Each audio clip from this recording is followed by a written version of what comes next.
সুযোগটুকু নায়াত করলেন। আসুন আমরা সকলেই সর্বোচ্চ শক্তি দিয়ে দারাজ কণ্ঠে প্রাণ খুলে দেল মন উজাড় করে হৃদয়ের সবটুকুন আবেগ আর অনুভূতিকে উচ্ছ্বাস করে হৃদয়ের বদ্ধ কপাট উন্মোচন করে দিয়ে ইসলামের বলে বলিয়ান হয়ে ইসলামের তেজে তেজিয়ান হয়ে আকাশ ও বাতাসকে মুখরিত করি, রাতের নিস্তব্ধতাকে ভঙ্গ করি, সিংহ শার্দুলের মতো আওয়াজ তুলি, পুরো সুজিত কণ্ঠে কণ্ঠের সাথে কণ্ঠ মিলিয়ে কালিমাতুশ শুকর আদায় করে আমরা পড়ে নিচ্ছি আলহামদুলিল্লাহ। আর একটু জোরে বলছি আলহামদুলিল্লাহ। বৃহস্পতি, আজ পবিত্র লাইলাতুল মেরাজ হিসাবে আমরা মেরাজের উপরেও কিছু আলোচনা শুনব। অত্যন্ত মনোযোগের সাথে কথাগুলো শ্রবণ করবার চেষ্টা করবেন। আপনারা সকলে জানেন বর্তমান যে যুগটি, এটি একটি প্রযুক্তি বিজ্ঞান, computer, internet, mobile, telephone, Telegraph, telescope, AI, Gemini সহ বর্তমান যুগটি হচ্ছে চ্যাটজিপিটির যুগ। এ যুগের মানুষ অত্যন্ত সচেতন, নানা মনের, নানা চিন্তার, নানা দৃষ্টিভঙ্গির মানুষ এই পৃথিবীতে বাস করছে। আজ যে পৃথিবীতে বসা, এই পৃথিবীর বয়স 455 কোটি বছর। 455 কোটি বছর ধরে এই পৃথিবী চলছে।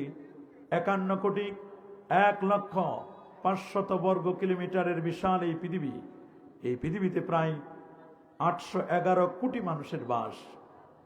232টির মতো রাষ্ট্র, এর মধ্যে 193টি জাতিসংঘের সনদপ্রাপ্ত, 57টি ওআইসি-ভুক্ত, 59টি মুসলিম দেশ। 59টি মুসলিম দেশের মধ্যে আল্লাহর কোরআন থাকবার কথা, প্রিয় নবীজির সুন্নতে মুআত্তারা, সুন্নতে মুবারাকা থাকবার কথা। কিন্তু আপনারা শুনলে অবাক হবেন, আল্লাহর কোরআনের গবেষণা চলছে আজকের এই পৃথিবীর প্রায় 174টি দেশে। সুবহানাল্লাহ বলুন। জাপান বলুন, জার্মান বলুন, থাইল্যান্ড বলুন, ফিলিপাইন বলুন, অস্ট্রেলিয়া বলুন, কানাডা বলুন, পৃথিবীর সূর্য উদয়ন থেকে নিয়ে অস্তাচল পর্যন্ত এমন কোনো জায়গা আপনি খুঁজে পাবেন না যেখানে ইসলামের গুণগান চলছে না, কোরআন এবং সুন্নাহর গবেষণা চলছে না। ইসলামকে অ্যানালাইসিস করে করে দলে দলে বেদিন বেঈমানরা ইসলামের সুশীতল ছায়াতলে আশ্রয় গ্রহণ করে কালেমা পড়ে মুসলমান হচ্ছে। আল্লাহু আকবার বলেন। যে মুসলমানের সবচেয়ে জাত শত্রু হলো আমেরিকা, সেই আমেরিকার এমন কোন জুমার দিন বাকি নাই জুমার নামাজের পরে 10 জন, 20 জন, 30 জন, 40 জন, 50 জন পর্যন্ত ভ্যাটিকান, ক্যাথলিক, খ্রিস্টান বাইবেল ছেড়ে দিচ্ছে। ওল্ড টেস্টামেন্ট, রামায়ণ, গীতা, জেন্দাপেস্তা সব ছেড়ে দিয়ে আল্লাহর কোরআনকে বুকে জড়িয়ে ধরে কালেমা পড়ে মুসলমান হচ্ছে। আল্লাহু আকবার বলেন। একদল মানুষ উঠে পড়ে লেগেছে, ইসলাম হটাও। বাবা একটু ভয় নম্বর কে আছে দায়িত্ব, ইসলাম হটাও, কোরআনের বাতিকে অফ করে দাও।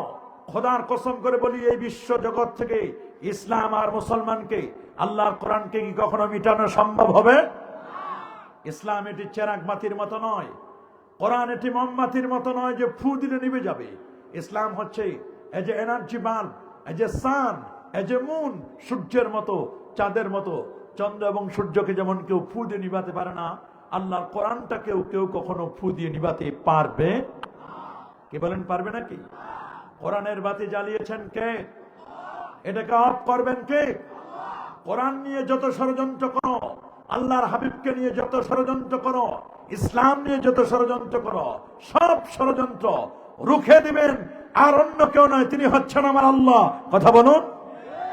আমার আল্লাহ, আমার আল্লাহ সুবহানাহু ওয়া তাআলা তার হাবিবকে 1 নয় 2 নয় প্রায় 3000-এর মতো মুজিজা দান করেছিলেন। সুবহানাল্লাহ বলেন। এই 3000 মুজিজার মধ্যে সবচেয়ে আলোড়ন সৃষ্টিকারী এবং সবচেয়ে বিজ্ঞানীদের টনক নড়ে যাওয়ার মতো যে মুজিজাটা, সেই মুজিজাটার নাম হচ্ছে আজকের যে রাতটি, সেটা হলো লাইলাতুল মেরাজ, মেরাজের মুজিজা। এটি সবচেয়ে আকর্ষণকারী এবং বিজ্ঞানীদের টনক নড়ে যাওয়ার মতো একটি মুজিজা আল্লাহর কোরআনের পরে, তার নাম হচ্ছে মেরাজ। সুবহানাল্লাহ বলেন।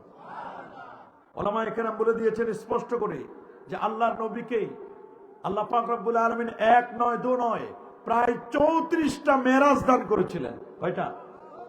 34টি মেরাজ দান করেছিলেন, যার 33টি ছিল স্বপ্ন যোগে। আর ঐতিহাসিক মেরাজ আজকের এই রাতটি, এটি ছিল ঐতিহাসিক মেরাজ। সশরীরে এবং জাগ্রত অবস্থায় আল্লাহ নবীর এই মেরাজটি এত আকর্ষণীয়, এবং এই মেরাজের মাধ্যমে মহাকাশে যাত্রা শুরু হয়েছে। এই মেরাজের মাধ্যমে আমরা ঊর্ধ্বগমনে যে যাওয়া যায় এটি আমরা বুঝতে পেরেছি।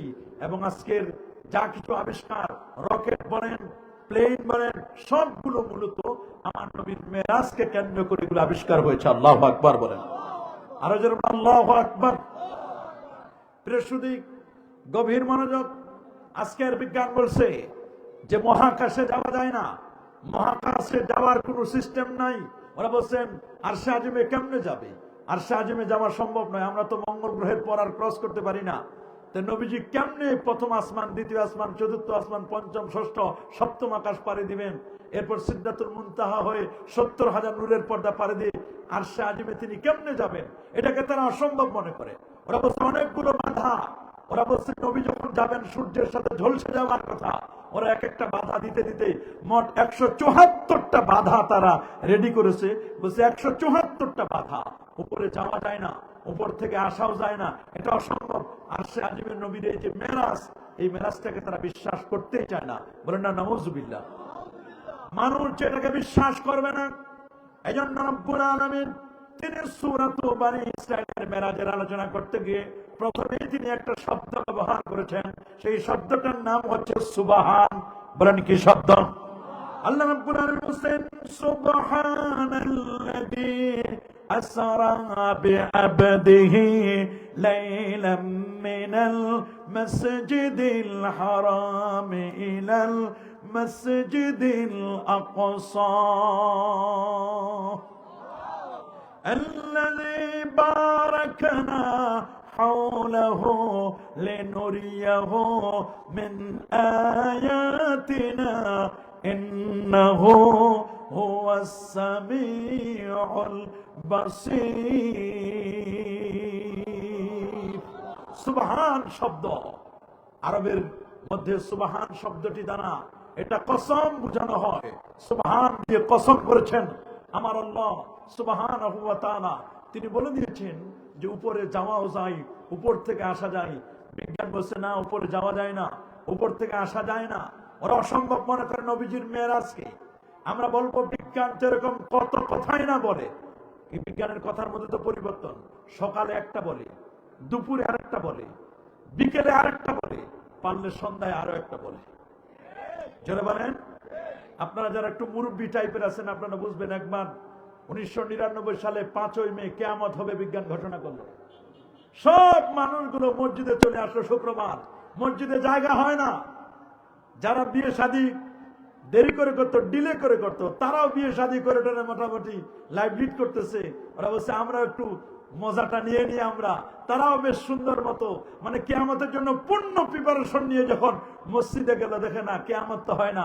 সারাদিন মসজিদে মানুষ মসজিদ থেকে বেরোই হতে চায় না। আর বর্তমান অবস্থা তো এমন, মসজিদে যাই হলো সবার শেষে, আসে সবার আগে। দুখুলুল মসজিদ নাই, তাহিয়াতুল ওযু নাই, দোয়া নাই, মুনাজাত নাই।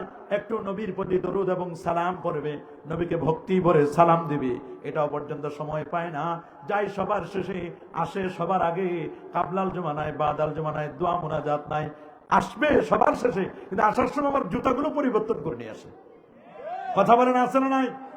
আমাদের সমাজ এখন একদল এরকম তৈরি হয়েছে কিনা মনে রাখবেন। ওই দিন আর মসজিদ থেকে কেউ বের হয় না, কিন্তু পরবর্তীতে দেখা গেল বিজ্ঞানের থিওরি এটা নির্ভুল নয়, এটা ভুল প্রমাণিত হলো। পৃথিবীর বিজ্ঞান একরকম, এক এক সময় এক একটা বলে। আমাদের দেশের মিডিয়াগুলো তো আরো কঠিন বিপদ।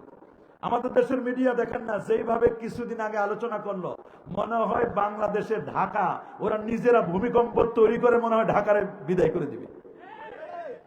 মানে মিডিয়ার ভূমিকম্প আরো বেশি। আল্লাহ জানা ভূমিকম্প দিবে, তাদের মিডিয়ারা আরো বেশি তোলপাড় ভূমিকম্প নিয়ে। মানুষের অন্তরে শুধু ভয় ঢুকায় দেয়। কথা বলেন ঠিক কিনা? আবহাওয়া বার্তা যা দেয়, অনেক সময় আবহাওয়া বার্তা সঠিক হয় না। এই জন্য বিজ্ঞানের কথা বিশ্বাস করা বড় কঠিন। বিজ্ঞান এক সময় বলতো সূর্য ঘুরে, পরে বলছে না সূর্য ঘুরে না পৃথিবী ঘুরে, পরে বলছেন সূর্য ঘুরে না পৃথিবীও ঘুরে না। এখন বিজ্ঞানের লেটেস্ট কথা হলো সূর্য ঘুরে, পৃথিবী ঘুরে, আমরা নিজেরাও ঘুরি। সবাই ঘুরাঘুরি নিয়ে আমরা আছি, আলহামদুলিল্লাহ বলেন। আর এই কথা আমার আল্লাহ ১৫০০ বছর আগে কোরআন মাজিদে আল্লাহ বলে দিয়েছেন, লাশ-শামসু ইয়ানবাগি লাহা আন তুদরিকাল কমারা ওয়ালাল লাইলু সাবিকুন নাহার ওয়া কুল্লুন ফি ফালাকি ইয়াসবাহুন। সুবহানাল্লাহ। সূর্য পারে না চন্দ্রকে নাগাল ধরতে, চন্দ্র পারে না সূর্যকে নাগাল ধরতে, বরং প্রত্যেকে তার নিজস্ব কক্ষপথে পরিভ্রমণ করছে, কখনো জ্ঞানজাম করে না, কখনো ফিতনা সৃষ্টি করে না। এই জন্য আমার আল্লাহ তার কোরআনের মধ্যে সূরা দিলেন, সূরাতুশ শামস, সূর্যের নামে একটা সূরা দিলেন, ওয়াশ শামসু ওয়া দুহাহা ওয়াল কমারি ইযা তালাহা ওয়ান নাহারি ইযা জাল্লাহা ওয়াল লাইলি ইযা ইয়াগশাহা ওয়াস সামাই ওয়া মা বানাহা। সূর্য নিয়ে আল্লাহ সূরা দিলেন সূর্যের ব্যাপারে। সূর্য এখান থেকে 9,30,00,000 মাইল দূরে, দ্যাট মিন্স প্রায় 15 কোটি কিলোমিটার দূরে হচ্ছে সূর্য। আল্লাহু আকবার বলেন। বিজ্ঞান বলে নবী যখন সূর্যের পাশ দিয়ে যাবে, নবী তো পুড়ে যাওয়ার কথা, নবী তো ছাই হয়ে যাওয়ার কথা, কিন্তু ওরা জানে না সূর্যের চেয়েও পাওয়ারফুল আমার নবীজি। আল্লাহু আকবার বলেন। এটি সাধারণ কোনো কথা নয়। আরে বাবা, খুব ভালো করে শুনবেন। মা আয়েশা রাদিয়াল্লাহু তাআলা আনহা তিনি বলে দিয়েছেন, লানা শামসুন ওয়ালিল আফাকে শামসুন। রে দুনিয়ার মানুষ, তোমাদের একটা সূর্য আছে, আমি আয়েশার একটা সূর্য আছে। দুনিয়ার সূর্যটা উদিত হয় ফজরের নামাজের পরে পূর্ব দিগন্তে, আর আমি আয়েশার সূর্যটা উদিত হয় এশার নামাজের পরে। সুবহানাল্লাহ বলেন। আমার আয়েশা বলে দিয়েছেন, রাসূল আকরাম সাল্লাল্লাহু আলাইহি ওয়াসাল্লাম বলেন, আয়েশা রাদিয়াল্লাহু তাআলার বক্তব্য যে আমার ঘরে যে সূর্য উদিত হয় সেই সূর্য হলেন প্যারা নবী রাসূল করিম সাল্লাল্লাহু আলাইহি ওয়াসাল্লাম। পুরো ঘরটা আলোয় আলোকময় হয়ে যায়। আল্লাহু আকবার বলেন। কেন আলোকময় হবে না? আমার নবী তো সূর্যের চেয়েও পাওয়ারফুল। সুবহানাল্লাহ বলেন। চাঁদের চেয়েও পাওয়ারফুল। যে নবীর আঙ্গুলের ইশারায় চাঁদ দ্বিখণ্ডিত হয়ে যায়, সেই নবী চাঁদ সূর্যের চেয়ে আরো পাওয়ারফুল নয়? এই জন্য বিজ্ঞান মনে করছে যে আমরা তো অনেক দূর পর্যন্ত গিয়েছি। বিশেষ করে মহাকাশ গবেষণা সংস্থা নাসা, তারা বলছে আমরা মঙ্গল গ্রহ পর্যন্ত গিয়েছি। মোহাম্মদ বুঝি মঙ্গল গ্রহের খবর রাখে না। ওরে পরা কপাল বিজ্ঞানী, শুনে নাও, আমার নবী শুধু মঙ্গল গ্রহ নয়, নবী আরশে আজিমের খবর রাখেন। সুবহানাল্লাহ বলেন। আরশে আজিমের খবর রাখেন। বিজ্ঞান বলছে না, এটা অসম্ভব। আমার আল্লাহ বলেন সবই সম্ভব। ওরা এক এক করে এক এক রকমের কথা বলতে লাগলো। কারণ বিজ্ঞানীদের থিওরি তো মিথ্যা যে প্রমাণিত হয়। দেখবেন অনেক কথাও আমি বলবো যেখানে আপনি দেখবেন বিজ্ঞান কোনো কথা বলতে পারে নাই। পৃথিবীর বিজ্ঞান বলেছে, কি বলেছে? বিজ্ঞান বলছে আগুনের কাজ হলো জ্বালায় দেওয়া। বলেন না, আগুনের কাজ কি? আরো জোরে বলেন। আগুন জ্বালিয়ে দিবি, কাউকে খাতির করবে? কিন্তু আপনি শুনলে অবাক হবেন, নবী ইব্রাহিম খলিলুল্লাহ, যিনি মুসলিম জাতির পিতা, মিল্লাতু আবিকুম ইব্রাহিম, আমার রাসূল বলেন আমি পৃথিবীতে নবী হয়েছি ইব্রাহিম নবীর দোয়ার বদৌলতে। আনা দাওয়াতু বি আবি ইব্রাহিম। সেই ইব্রাহিম নবীকে যখন আগুনের মধ্যে ফেলে দেওয়া হলো, আগুন কি ইব্রাহিম নবীর একটা পশম জ্বালাতে পেরেছিল? বলেন। বরং আমার আল্লাহ আগুনকে নোটিশ করে দিয়েছিলেন, রে আগুন, কুলনা ইয়া নারু কুনি বারদাও ওয়া সালামান আলা ইব্রাহিম, আমার ইব্রাহিমের জন্য নাতিশীতোষ্ণ হয়ে যাও, না শীত না গরম, যেমন দরকার ওই রকম তুমি হয়ে যাও। আল্লাহু আকবার বলেন। আপনি চিন্তা করে দেখেন, পৃথিবীর বিজ্ঞানীকে যদি জিজ্ঞেস করা হয়, যখন ইব্রাহিম নবীকে আগুনে ফেলে দেওয়া হলো, তখন ইব্রাহিম নবী কেন পুড়ে ছাই হলো না, কেন একটা পশম জ্বললো না? বিজ্ঞান বলবে সরি, এটা আমাদের বুঝে আসে না, এটা আমরা বুঝতে পারি না। শুধু কি ইব্রাহিম খলিলুল্লাহ? আপনি শুনলে অবাক হবেন, আব্দুল কাদের জিলানী রাদিয়াল্লাহু তাআলা আনহুর মাজারের একজন খাদেম ছিল, ঝাড়ুদার। আব্দুল কাদের জিলানীর মাজারে ঝাড়ু দিতেন একজন আল্লাহর ওলি, তিনিও আল্লাহর ওলি। আল্লাহু আকবার বলেন। আব্দুল কাদের জিলানীর মাজার শরীফটা ঝাড়ু দিতেন। যখন ডব্লিউ বুশ, কাল এহেনিল মানফুস, শয়তানের হেডমাস্টার ডব্লিউ বুশ যখন ইরাকের উপর হামলা করলো, ইরাকের উপর হামলা করছে, ওরা মনে করেছে ইরাককে নিঃশেষ করে দিবে, কিন্তু জানে না ইরাক যে কত বরকতের জায়গা। 70,000 নবী এবং ওলির মাজার আছে ইরাকে। আল্লাহু আকবার বলেন। ইরাকের জমিনে সুমাচর ইসলামের ৪র্থতম খলিফা, আল্লাহর হাবিবের জামাতা, শেরে খোদা নবী যার সম্পর্কে বলেছেন, আনা মাদিনাতুল ইলমি ওয়া আলিয়্যুন বাবুহা, আমি হচ্ছে ইলমের শহর, ওই শহরের দরজা হচ্ছেন হযরত আলীউল মুর্তাদা রাদিয়াল্লাহু তাআলা। ইরাকের জমিনে যেমন আলী রাদিয়াল্লাহু তাআলা শোয়া, ওই ইরাকের জমিনে শুয়ে আছেন ইমাম আহমদ বিন হাম্বল, যিনি 12.5 লক্ষ হাদিসের হাফেজ, যিনি দিনে আর রাতে 300 রাকাত নামাজ আদায় করতেন। ইরাকের জমিনে শুয়ে আছেন ইমামুল আজম আবু হানিফা নোমান ইবনে সাবিত রাদিয়াল্লাহু তাআলা, যার হানাফি মাযহাবটিকে আমরা প্রমোট করি, হানাফি মাযহাবকে আমরা ফলো করি, সেই ইমাম আজম আবু হানিফা, যিনি 100 বার আমার আল্লাহকে স্বপ্নে দেখেছিলেন। 40টি বছর যিনি এশার দিয়ে ফজর পড়েছিলেন, 55 বার নবীজির রওজা মুবারাকা জিয়ারত করেছিলেন। 4500 যার শিক্ষক ছিল, 90,000 ছাত্র, 4500 উস্তাদ ছিল, যিনি রমজান কারিমে 62 খতম কোরআন মাজিদ তেলাওয়াত করতেন, এমন একজন পণ্ডিত ইমাম আজম আবু হানিফা, যার ফতোয়া বোর্ডে 83,000 মাসআলা লেখা হয়েছে, যিনি আল্লাহর কোরআন থেকে 12,70,971টি মাসআলা বের করেছিলেন। সেই ইমাম আজম আবু হানিফা 40টা বছর এশার ওযু দিয়ে ফজর পড়েছেন, যিনি 2 রাকাত নামাজে আল্লাহর কোরআন থেকে 1 খতম কোরআন তেলাওয়াত করতেন। সুবহানাল্লাহ। সেই বড় মাপের পণ্ডিত ইমাম আজমের মতো ব্যক্তি, তার মাজার কুফায়, ইরাকের কুফা নগরীতে। ওনাকে বলা হয়েছিল আপনি চিফ জাস্টিস হবেন, প্রধান বিচারপতির পদটি অলঙ্কৃত করবেন। ইমাম আজম বলেন, নো, আমি প্রধান বিচারপতির পদটি অলঙ্কৃত করব না, কারণ ওখানে প্রহসনের বিচার করতে হবে, আমি কোরআন সুন্নাহর আলোকে বিচার করতে পারবো না। শেষ পর্যন্ত রাষ্ট্রপ্রধান ইমাম আজম আবু হানিফাকে গ্রেফতার করে জেলখানায় বন্দী করলেন। তিনি বললেন, এই পৃথিবীর বিচারকরা 3 শ্রেণীর, আল কুযাতু ফিদ দুনিয়া সালাসা, পৃথিবীর বিচারকরা 3 শ্রেণীর। 1 শ্রেণীর বিচারক জান্নাতি, 2 শ্রেণীর বিচারক হলো জাহান্নামী, যারা প্রহসনের বিচার করে, ঘুষ খেয়ে সুদ ঘুষের কারবারের সাথে সম্পৃক্ত, যারা রেশমা ঘুষ নিয়ে যারা বিচার করে, প্রহসনের বিচার করে, কোরআন এবং সুন্নাহর বাইরে বিচার করে, কিয়ামতের ময়দানে ওই বিচারককে, ওই জজকে আদালতে, আল্লাহর আদালতে, সে দুনিয়ার আদালতে বিচার করেছে, আল্লাহর আদালতে নাক সেচা দিয়ে তাকে জাহান্নামের মধ্যে নিক্ষেপ করা হবে। নাউজুবিল্লাহ বলেন, আরো জোরে নাউজুবিল্লাহ। এই কারণে ইমাম আজম আবু হানিফা তিনি চিফ জাস্টিসের পদটি অলঙ্কৃত করেন নাই। ইমাম আজমের মতো ব্যক্তি ইরাকের জমিনে শোয়া, বিশর হাফি, যিনি প্রতি সপ্তাহে আল্লাহর হাবিবের জিয়ারত পেতেন, বিশর হাফির মতো আল্লাহর ওলি ইরাকের জমিনে শোয়াছেন। ওই জমিনে এত বড় বড় ওলিরা শোয়া, ইরাকের জমিন থেকে ইসলামকে মিটাতে পারে নাই। আব্দুল কাদের জিলানীর মাজার হচ্ছে ইরাকে। সুবহানাল্লাহ বলেন।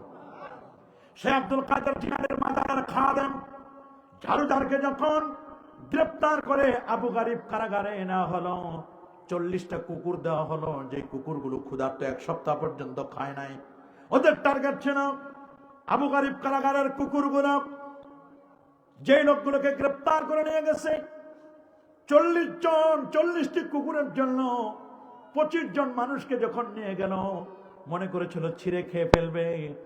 দেখলো প্রায় যে 25 জন মানুষকে নেওয়া হয়েছিল, 24 জনকে খেয়ে ফেললো, কিন্তু একটা মানুষকে কেউ খাচ্ছে না। বারবার কুকুরগুলো এসে, ডগ স্কোয়ারগুলো এসে নাকে ঘ্রাণ নিয়ে চলে যাচ্ছে,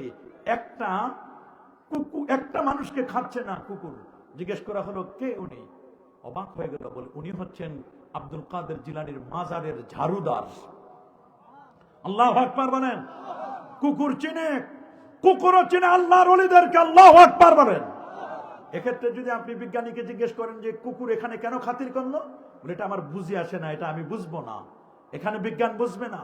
পৃথিবীর হিউম্যান অ্যানাটমিকে যদি জিজ্ঞেস করেন, কোন এমব্রিওলজিস্ট, ভ্রূণতত্ত্ববিদকে যদি আপনি জিজ্ঞেস করেন যে ভাই পৃথিবীতে সন্তান হয় কেমনে, তাহলে বিজ্ঞান বলবে পৃথিবীতে সন্তান হয় ক্রোমোজোমের মাধ্যমে। নারী এবং পুরুষের ক্রোমোজোম আছে 23-46 জনা, পুরুষের এক্স এবং ওয়াই ক্রোমোজোম, নারীর হচ্ছে ডাবল এক্স ক্রোমোজোম। পুরুষের এক্স, নারীর এক্স, এই দুটো এক্স যখন ডিম্বাশয়ে যাবে, নারীর ওভামে যাবে, তখন অটোমেটিক সন্তান হবে মেয়ে। কি সন্তান? জোরে বলুন, কি হবে? আবার পুরুষের ওয়াই, নারীর এক্স, নারীর তো আর ওয়াই নাই, নারীর এক্স, পুরুষের ওয়াই, নারীর এক্স মিলে যদি ডিম্বাশয়ে যায়, ওভামে যায়, তখন সন্তান হবে ছেলে। কি সন্তান? এটা তো সোজা থিওরি।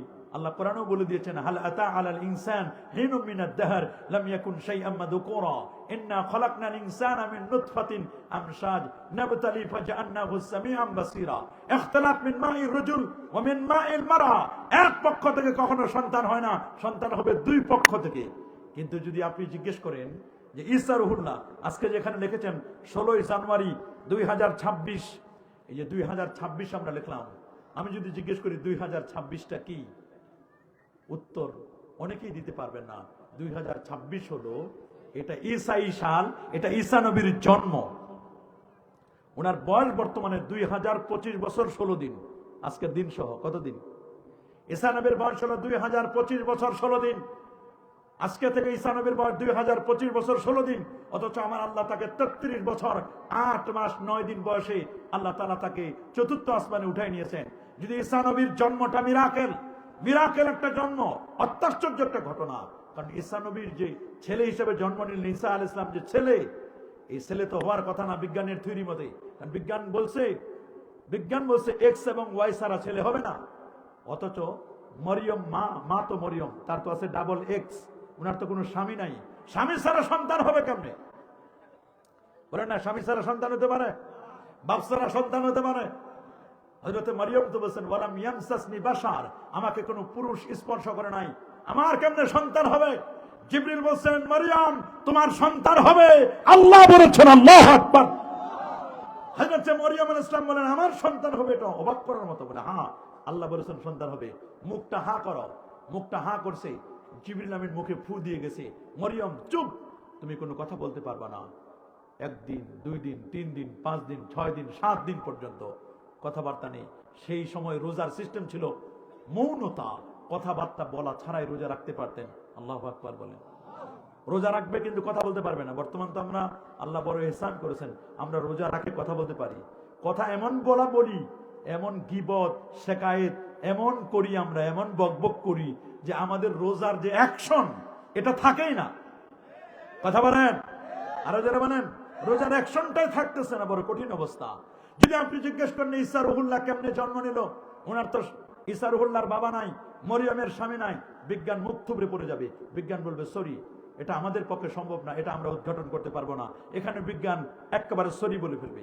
আপনি শুনলে অবাক হবেন হযরত শাহজালাল ইয়ামানী আল মুজাররাদির কথা, যিনি ইয়ামান থেকে এসেছিলেন। কোন জায়গা থেকে? ইয়ামান থেকে এসেছিলেন হযরত শাহজালাল ইয়ামানী আল মুজাররাদি। হযরত শাহজালাল ইয়ামানী আল মুজাররাদি উনি যখন সিলেটে আসলেন, সিলেটে গৌর গোবিন্দ, কি নাম জোরে বলেন? গৌর গোবিন্দ, রাজা গৌর গোবিন্দ মুসলমানদের উপর অত্যাচার, নির্যাতন, নিপীড়নের স্টিম রোলার চালানো। বড় কঠিন অবস্থা। মুসলমানদের উপর অত্যাচার, নির্যাতন, নিপীড়ন চালানো। আকিকার উপলক্ষে একটি গরু জবাই করার কারণে মুসলমানকে হত্যা করা হলো। এটা যখন শাহজালাল ইয়ামানী আল মুজাররাদি শুনলেন, তিনি স্থির থাকতে পারলেন না। মুসলমানের পর হিন্দু বাবুরা জুলুম করবে, নির্যাতন করবে, নিপীড়ন করবে, এটা মেনে নেওয়া যায় না। এক পর্যায়ে হযরত শাহজালাল ইয়ামানী আল মুজাররাদি বললেন, আমরা গৌর গোবিন্দের রাজপ্রাসাদে গিয়ে আমরা আযান দিব, সেইখানে আমরা নামাজ আদায় করব। গৌর গোবিন্দ যখন টের পায় না, সুরমা নদীর সমস্ত নৌকাগুলো ক্লোজ করে দিয়েছে, বন্ধ করে দিয়েছে, ফেরিগুলো বন্ধ করে দিয়েছে, ট্রলারগুলো বন্ধ করে দিল। ফেরি বন্ধ, ট্রলার বন্ধ, নৌকাগুলো বন্ধ, যেন মোল্লা শাহজালাল ইয়ামানী যেন পার হতে না পারে এমন সিস্টেম যখন করলো হযরতে শাহজালাল ইয়ামানী আল মুজাররাদি বলেন, কোনো ফেরি লাগবে না, কোনো নৌকা লাগবে না, কোনো ট্রলার লাগবে না, তোমরা যারা আছো তোমরা রেডি হও, আমি তোমাদেরকে একটা জায়নামাজ দিচ্ছি, জায়নামাজের মধ্যে তোমরা সবাই উঠো। আল্লাহর ওলি হযরত শাহজালাল ইয়ামানী আল মুজাররাদি তিনি নিজের জায়নামাজটাকে খাদেমের কাছে হ্যান্ডওভার করলেন, বললেন এই নাও জায়নামাজ। খাদেমের কাছে জায়নামাজটা দিয়ে বললেন, যাও সুরমা নদীর উপরে জায়নামাজটা বিছায় দাও। আর্কিমিডিসের সূত্র বলে পানির উপরে কোনো ভারী জিনিস রাখলে এটা ডুবে যাওয়ার কথা। কথা বলে ডুবে যাওয়ার কথা। কিন্তু জায়নামাজ যখন বিছায় দিল, বিছায় দেওয়ার পরে হুজুরকে জিজ্ঞেস করলেন, হুজুর কি করবো? বলে আমার 360 জন সঙ্গী কি আছো? বলে জি হুজুর আছি। তোমরা এক এক করে উঠতে থাকো। সুবহানাল্লাহ বলেন। 360 জন সঙ্গীকে যখন একটা জায়নামাজে উঠতে বললেন, বলে একটা জায়নামাজে আমরা কয়জন উঠবো? বলে একজন একজন করে উঠতে থাকো। একজন করে উঠতে লাগলো, জায়নামাজ বড় হতে লাগলো। 360 জন সঙ্গী যখন জায়নামাজে একটা জায়নামাজে উঠলো, জায়নামাজ ডুবে না। আল্লাহু আকবার বলেন। বলেন জায়নামাজ ডুবে না। শাহজালাল ইয়ামানী বলছেন চলো। বলে হুজুর আপনি? বলে আমাকে যেতে হবে। বলে না, আপনি ছাড়া আমরা কেমনে যাবো, মানে মরবো। শাহজালাল ইয়ামানী আল মুজাররাদি তিনিও জায়নামাজে উঠলেন, উঠে বললেন স্টার্ট দাও, চলো স্টার্ট দাও। বলে স্টার্ট দিব কি? এটা তো একটা জায়নামাজ, এখানে তো কোনো মেশিন নাই, কোনো অকটেন নাই, পেট্রোল নাই, ডিজেল নাই, কিচ্ছু নাই, এখানে স্টার্ট দেওয়ার কি, এখানে তো মেশিনে নাই, এটা তো একটা জায়নামাজে আমরা উঠেছি। বলে পড়ো বিসমিল্লাহি মাজরেহা ওয়া মুরসাহা ইন্না রাব্বি লাগাফুর রহিম। যখন এই দোয়া পড়তে লাগলেন, দোয়া পড়তে দেরি, জায়নামাজ আর জায়নামাজ নয়, এটা ফেরি হয়ে 360 জন আল্লাহর ওলিকে পার করে দিলেন। এটা যদি কোনো বিজ্ঞানীকে জিজ্ঞেস করেন, কোন সায়েন্টিস্টকে যদি জিজ্ঞেস করেন কেমনে জায়নামাজ ফেরি হয়ে গেল, বিজ্ঞান বলবে সরি এটা আমরা জানি না, বলবে বিজ্ঞান।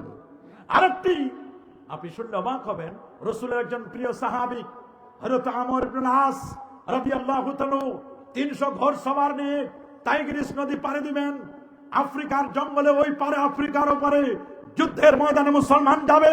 300 জন ঘোড়সওয়ার নিয়ে নবীর প্রিয় সাহাবী আমর ইবনে আস রাদিয়াল্লাহু তাআলা যখন রওনা হলেন, যেতে যেতে যেতে যেতে যেতে যেতে যখন টাইগ্রিস নদী, দাজলা নদী সামনে চলে আসলো, সাহাবায়ে কেরাম বললেন, আমর ইবনে আস, মুজাহিদ বাহিনীরা বলল, আমরা তো কেউ সাঁতার জানি না, আমরা কিভাবে এই নদী পাড়ি দেব? আমরা কি তাহলে মদিনা শরীফে ফিরে যাব, নাকি আমরা ওপারে যাব? কেমনে যাব, কোনো সিস্টেম আছে কিনা? তখন আমর ইবনে আস রাদিয়াল্লাহু তাআলা বলেন, তোমরা আমাকে 5টা মিনিট সময় দাও, আমি একটু আল্লাহর হাবিবের সাথে যোগাযোগ করি। সেই সময় কোনো লিঙ্ক ছিল না, কোনো মোবাইল টেলিফোন কিছুই ছিল না, কোনো রকমের কোনো নেটওয়ার্ক ছিল না। কিন্তু দুনিয়ার নেটওয়ার্ক যখন বন্ধ হয়ে যায়, তখন কলবের নেটওয়ার্ক চালু হয়ে যায়। আরে বাবা, দুনিয়ার নেটওয়ার্ক যখন বন্ধ হয়, কলবের নেটওয়ার্ক তখন চালু হয়ে যায়। এমন একটা সময় আসবে, সমস্ত স্যাটেলাইট ধ্বংস হয়ে যাবে, কোনো নেটওয়ার্ক থাকবে না। ইমাম মাহদী আসার পরে যখন কিয়ামত হবে, কোনো নেটওয়ার্ক থাকবে না, তখন যোগাযোগ কেমন হবে?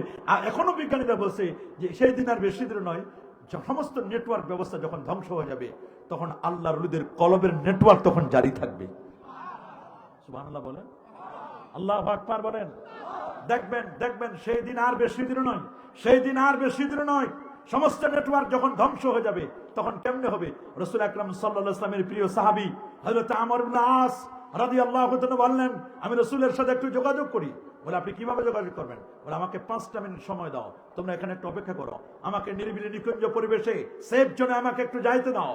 উনি একটু সেফ জোনে একটু দূরে গিয়ে উনি চক্ষু বন্ধ করলেন। চক্ষু বন্ধ করলে যোগাযোগ হয়ে যায়। সুবহানাল্লাহ বলেন, আল্লাহু আকবার বলেন। আল্লাহর ওলিরা চক্ষু বন্ধ করতেন। প্রফেসর আব্দুল খালেক রহমাতুল্লাহ আলাইহি সতুরার হুজুর, আরে বাবা, সতুরার হুজুরকে হিন্দু বাবুরা পর্যন্ত তারা নিয়ে যেত দোয়ার জন্য। আল্লাহু আকবার।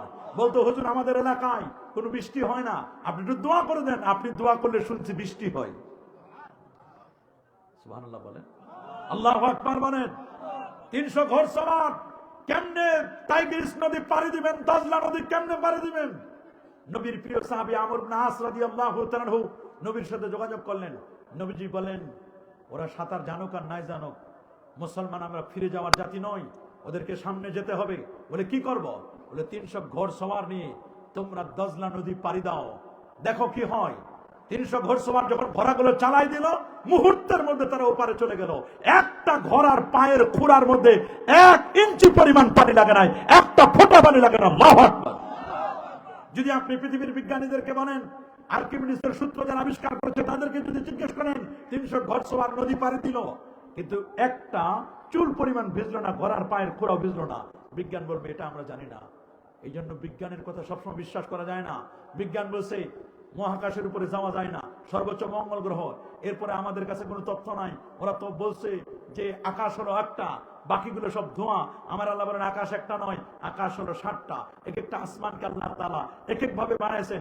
এই জন্য তারা নবীজির মেরাজটাকে অস্বীকার করে, বলে না উপরে যাওয়া যাবে না, উপরে যাওয়ার কোনো সিস্টেম নাই, নবীজি ঝলসে যাবে, নবীজি পুড়ে যাবে। কুররায়ে নারিয়া, নবমণ্ডলের অনেকগুলো স্তর আছে, এই স্তরগুলোতে নবী হারিয়ে যাবেন।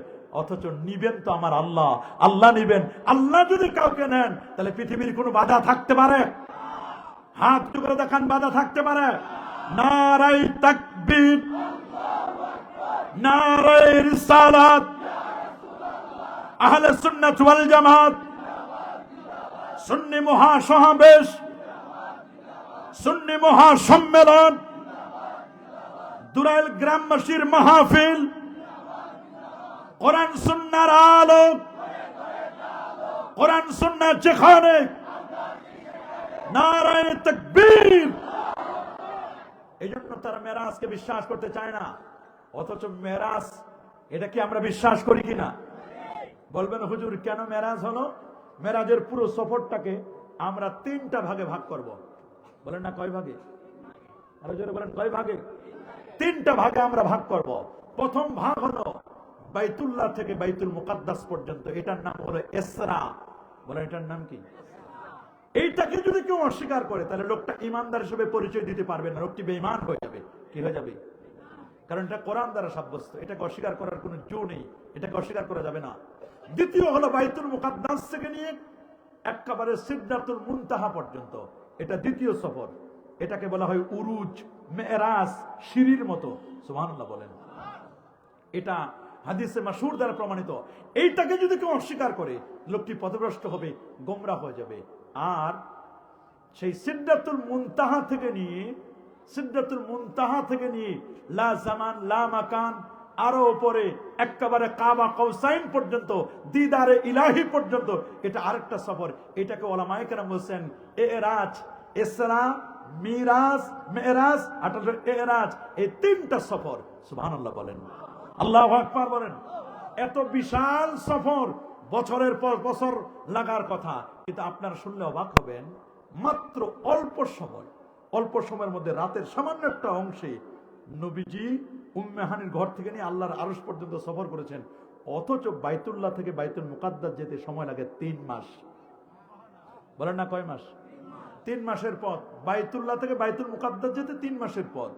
সেখানে নবীজি এক রাতেই, বাইতুল মুকাদ্দাস তো দূরের কথা, বাইতুল মুকাদ্দাস থেকে আল্লাহ নবী চন্দ্র, সূর্য, গ্রহ, নক্ষত্র, Neptune, Pluto, galaxy, milky, nova, supernova, Proxima Centauri, সাত আকাশ ভ্রমণ করে সিদরাতুল মুনতাহা, জান্নাতুল মাওয়া সব ঘুরে আরশে আজিম গিয়ে চলে আসলেন। কেমনে আসলেন এই কথাটাই আজকে বোঝানোর চেষ্টা করব। কেন আল্লাহ মেরাজ দান করেন এই কথাটা আমাদের শুনতে হবে। আল্লাহ কবুল করুন, আল্লাহ মঞ্জুর করুন। যারা বলে আমিন। আল্লাহর হাবিব প্যারা নবী রাসূল করিম সাল্লাল্লাহু আলাইহি ওয়াসাল্লাম, তিনি হচ্ছেন সমস্ত নবীদের নবী, সেরা নবী, সাইয়্যিদুল আম্বিয়া ওয়াল মুরসালিন, এবং তিনি আখেরি নবী। আমার নবীর পরে আর কোন নবী আসবে নাকি? কথা বলুন, আসবে? কোন চান্স আছে? না, কোন চান্স নাই। কোন চান্স আছে? বিজ্ঞান যে অস্বীকার করতেছে, ওরা বলেন যে উপর থেকে আসা যায় না, উপরে যাওয়া যায় না।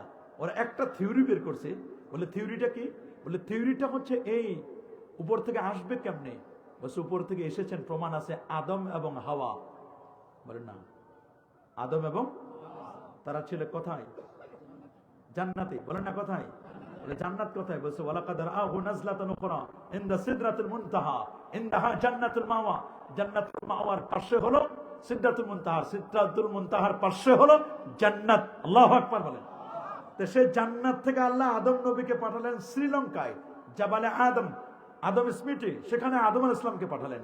আর মা হাওয়াকে পাঠালেন আল্লাহ তাআলা জেদ্দায়, মাকবারাত উম্মিনা হাওয়া। আমি মা হাওয়ার মাজার বহুবার 10-12 বার জিয়ারত করে এসেছি। আল্লাহু আকবার বলেন। বা মক্কা থেকে যেতে হয় অল্প সময়, 10 মিনিটে চলে যাওয়া যায় জেদ্দা, বা মক্কা থেকে খুব সহজে যাওয়া যায় মাকবারাত উম্মিনা হাওয়া। তাহলে উপর থেকে আসা যায়, কি বলেন? উপর থেকে আসা যায় না? ওরা বলছে পৃথিবীতে নামা সহজ, পৃথিবীতে উপরে উঠা কঠিন। বলে উপরে উঠেছেন এমন প্রমাণ আছে? বলে এস প্রমাণ আছে। বলে কে তিনি? বলে ঈসা রুহুল্লাহ, তিনি 4র্থ আসমানে উঠেছেন। সুবহানাল্লাহ বলেন। এখন ওরা বলে যে উপর থেকে যে দুইজন নেমেছেন তারা তো আর কখনো উপরে উঠেন নাই, কখনো উঠেন নাই। আর যে জন উঠেছেন উনি তো এখনো পর্যন্ত নামেন নাই। যিনারা উঠেছে, যিনারা নেমেছেন তারা উপরে উঠেন নাই, আর যিনি উঠেছেন ঈসা রুহুল্লাহ, তিনি এখনো পর্যন্ত নামেন নাই। এমন একজনের ইতিহাস আমাদেরকে বলেন যিনি উপরে উঠেছেন এবং নেমেছেন। বলে তিনি কে? তিনি হচ্ছেন আমাদের নবীজি, প্যারা নবী, নবীজি মুহাম্মদুর রাসূলুল্লাহ সাল্লাল্লাহু আলাইহি ওয়াসাল্লাম, তিনি উপরে উঠেছেন এবং উপর থেকে নেমেছেন। বলে এই যে সফরটা, এটা কেন দিল? বলছে কয়েকটি কারণে। প্রথম কারণ হচ্ছে নবীকে সান্ত্বনা দেওয়া। বলে না, নবীকে কি? তাহলে বোঝা গেল নবীর কোনো বিপদ ঘটেছিল? অবশ্যই বিপদ ঘটেছিল। না তো বলে দিলেন আপনি, অবশ্যই বিপদ ঘটেছিল। কি বিপদ? দেখেন, বিপদের তো শেষ নাই। আসাদুল বালাল আম্বিয়া, সবচেয়ে বড় বিপদ আল্লাহ দান করেন নবীদেরকে। কাদেরকে? আরো জোরে, কাদেরকে দেন? নবীদেরকে আল্লাহ তাআলা সবচেয়ে বেশি বড় বিপদ দেন। দেখেন না, নবীজির জন্মের আগে বাবাকে হারালেন। কাকি? জন্মের আগে তিনি বাবাকে হারালেন, বাবাকে দেখতে পারেন নাই। নবী যখন মায়ের পেটে, তখন বাবা পৃথিবী থেকে বিদায় হয়ে গেলেন। আল্লাহু আকবার বলেন। বাবা হারালেন। বাবা হারানোর পরে হালিমাতুস সাদিয়ার কাছ থেকে 4 বছর বয়সে যখন আসলেন, আসার পরে যখন খেলাধুলা করছেন ছোট্ট ছোট সোনামণিদের সাথে, তখন একদিন দাদাকে বলেন, দাদা সবাই তো তাদের সন্তানদেরকে নিয়ে যায়, আমার আব্বা কেন আমাকে নিতে আসে না? হঠাৎ করে তার বাবার কথা মনে পড়লো। বাবার কথা মনে পড়লে দাদা আব্দুল মুত্তালিবকে বলেন, আমার আব্বা কোথায়, আমি আব্বাকে কেন দেখি না? তখন উম্মে আইমানকে ডাকলেন, খাদেমা উম্মে আইমানকে, নার্সিং করতেন যিনি। এবং আব্দুল মুত্তালিব তার বৌমা আমেনাকে ডাকলেন, বৌমা দেখো আমার নাতি মোহাম্মদ তোমার সন্তান কি বলে, সে তো শুধু আব্দুল্লাহকে দেখতে চায়, ওর বাবার কথা বলতেছে, একটু ওর বাবার কবরটা একটু দেখায় নিয়ে আসো। সুবহানাল্লাহ বলেন। আমার রাসূল মায়ের সাথে আমেনার সাথে নিলেন উম্মে আইমানকে, বাবার কবর জিয়ারত করতে গেলেন। বাবার কবর জিয়ারত করতে গিয়ে আমার রাসূল তার মাকেও হারালেন। দেখেন বিপদ কেমনে আসে। জন্মের আগে বাবাকে হারালেন, বাবার কবর জিয়ারত করতে গিয়ে নবীজি মাকে হারালেন। মাকে হারায়া নবীজি একেবারে শোকাহত, প্রচন্ড শোকাহত আল্লাহ নবী। তারপর নবীজি চোখের পানি মুছতে মুছতে তিনি চলে আসলেন মক্কা শরীফে। মক্কা শরীফে এসে আপনি দেখলে অবাক হবেন, মা আমেনার কবরটা সিম্পল একটা কবর, মাকবারাত উম্মে রাসূলিল্লাহ সাল্লাল্লাহু আলাইহি ওয়াসাল্লাম। রাস্তার পাশে একটা কবর, শুধু একটা পাথর দেওয়া আছে, এটা চিহ্নিত, পাথরের উপর লেখা আছে, কেউ যেন কালো কালি দিয়ে লেখা আর একটা লাল কালি দিয়ে লেখা, মাকবারাত উম্মে রাসূলুল্লাহ সাল্লাল্লাহু আলাইহি ওয়াসাল্লাম। আমার নবীজির মায়ের কবর, আমরা নবীজির আম্মা জানের কবর জিয়ারত করছি। আমার সাথে যে সমস্ত মেহমানরা ছিল, আমি অবাক হয়ে গেছি, কেউ চোখের পানি রাখতে পারে না।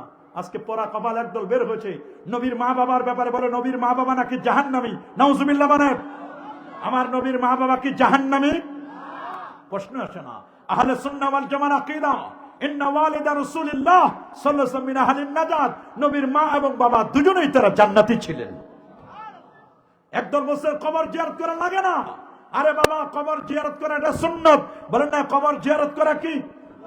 আরে যারা বলেন কবর জিয়ারত করা কি সুন্নাত। নবীজি নিজে তার আম্মা জানের কবর জিয়ারত করেছেন, মার কবর জিয়ারত করে নবীজি নিজে কেঁদেছেন। সহিহ মুসলিমের রওয়ায়াত, ইন্না রাসূলুল্লাহ সাল্লাল্লাহু আলাইহি ওয়াসাল্লাম যারা কবর উম্মি বাকা ওয়া বাকা মান হাওলা। নবী নিজে তার আম্মা জানের কবর জিয়ারত করলেন, নবীজি নিজে কাঁদলেন, সাহাবায়ে কেরামও কাঁদলেন। সাহাবায়ে কেরাম তাদের বুক ভিজিয়ে দিলেন কাঁদতে কাঁদতে, নবীও কেঁদেছেন, সাহাবায়ে কেরামও কেঁদেছেন। নবী যদি কবর জিয়ারত করতে পারে, আমরা আমাদের মা বাবা দাদা দাদি পীর মুর্শিদ এদের কবর জিয়ারত করতে পারি না? হাত তুলে দেখান, আমরা কবর জিয়ারত করতে পারি কি পারি না? নিঃসন্দেহে কবর জিয়ারত করা এটি সুন্নতে রাসূল, সুন্নতে সাহাবা। সুবহানাল্লাহ বলেন। নবীজি নিজে হাদিস বলেছেন, কুনতু নাহাইতুকুম আন জিয়ারাতিল কবর, আমি তোমাদেরকে এককালে কবর জিয়ারত করতে নিষেধ করতাম। আল আনফাজুরুহা, তোমরা কোন কবর জিয়ারত করো, ফাইন্নাহা তুযাক্কিরুল মাউতা, ওরে কবর জিয়ারত করলে মৃত্যুর কথা মনে পড়ে। তুযাক্কিরুল আখিরা, আখিরাতের স্মরণিকা হয়। ওয়া তুজাহিদু আনিদ দুনিয়া, লোকটি দুনিয়া থেকে বিমুখে আল্লাহর দিকে মনোনিবেশ করে। কবর দেখলেও তো সওয়াব। বলেন না কবর দেখলেও কি? আমার নবী তার মা বাবার কবর জিয়ারত করেছেন, মার কবর জিয়ারত করেছেন, বাবার কবর জিয়ারত করেছেন। আল্লাহর হাবিব মা হারালেন, বাবা হারালেন, এতিম নবী কিছুদিন যেতে না যেতে তার দাদা আব্দুল মুত্তালিবকে হারালেন, দাদাকেও হারিয়ে ফেললেন। দাদা আব্দুল মুত্তালিব পৃথিবী থেকে বিদায় হওয়ার আগে দায়িত্ব দিয়ে গেছিলেন যে আমার এই নাতি মুহাম্মদকে কে দেখবে কে। এক পর্যায়ে দায়িত্ব দিলেন আবু তালেবের কাছে। আবু তালেবের কাছে যখন দিলেন দায়িত্বটি, আবু তালেবের কাছে দায়িত্ব দিলে, আবু তালেব মুসলমান ছিলেন না। আবু তালেব যদিও মুসলমান ছিলেন না। এ বাবা মাইকম্যান কে আছে, এটা একটু সামনে আগায় দেয় না, মুশকিল, কত যে কষ্ট করে কথা বলতে হবে। চেয়ারটা মোটেও সুবিধা না, বসেও এখন শান্তি পাচ্ছে না। একটা হলো উঁচা, পিছনে এলান দেওয়া যায় না, কত যে কঠিন কষ্ট।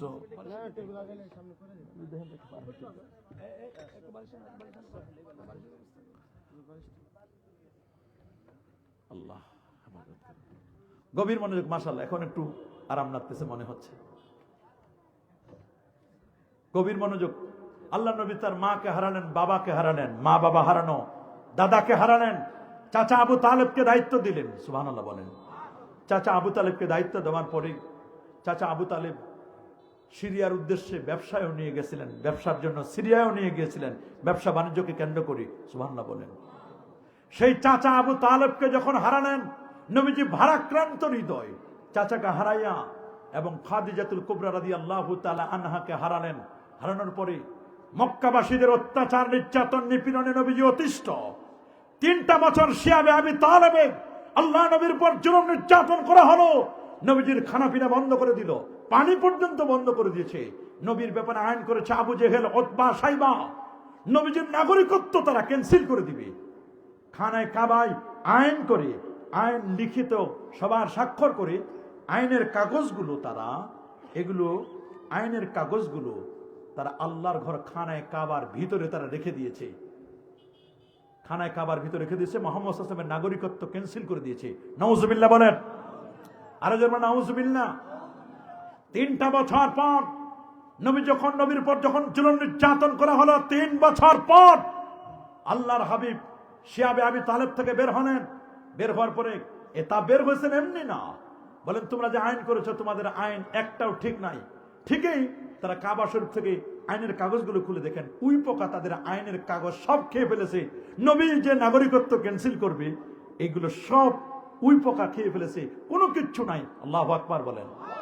নবীজি শিয়াবে আবি তালেব থেকে বের হলেন, নবীর উপর নির্যাতন চলতে লাগলো। এক পর্যায়ে আল্লাহ নবী সিদ্ধান্ত নিলেন, তাহলে আমি একটু তায়েফে যাই। 19 দিনের প্যাকেজ নিয়ে জায়েদ রাদিয়াল্লাহু তাআলাকে সঙ্গে করে উনি চলে গেলেন তায়েফে। তায়েফ হলো মক্কা শরীফ থেকে 103 কিলোমিটার দূরে। সুবহানাল্লাহ বলেন। 103 কিলোমিটার দূরে যখন তায়েফে গেলেন আল্লাহর নবী, তায়েফে যাওয়ার পরে তায়েফবাসীরা মনে করেছিল যে নবীকে সাদর সম্বর্ধনা দিবে, নবীকে রেসপেক্ট করবে, নবীকে সম্মান করবে, কিন্তু সম্পূর্ণ হলো হিতে বিপরীত। আল্লাহর নবীর উপর অত্যাচারের মাত্রা তায়েফবাসী আরো বাড়ায় দিল, যুবকদেরকে লেলিয়ে দিল, আল্লাহ নবীর উপর পাথর মারতে লাগলো, নবীকে পাগল জাদুকর বলে বলে নবীকে এমন ভাবে নবীর উপর অত্যাচার করতে লাগলো। এক পর্যায়ে নবীকে মাথায় আঘাত করলো, পায়ে আঘাত করলো, নবীজি রক্তে রক্তাক্ত হয়ে গেলেন, জুতো মোবারক পর্যন্ত আল্লাহ নবী রক্তে রঞ্জিত হয়ে গেল। আল্লাহ নবী এক পর্যায়ে, আদ্দাস নামক একজন ব্যক্তি ছিল, উনি নবীকে একটা আঙ্গুরের বাগানে নিয়ে গেলেন, নবীজির রক্ত মাখা জামা কাপড়গুলো ক্লিন করে দিলেন, নবীজির মাথাটা ধুয়ে দিলেন, জুতো মোবারকটা ধুয়ে দিলেন, নবীকে টসটসে পাকা আঙ্গুর দিলেন, খেজুর দিলেন, আল্লাহ নবীকে বাসি পানি দিলেন, ঠান্ডা পানি।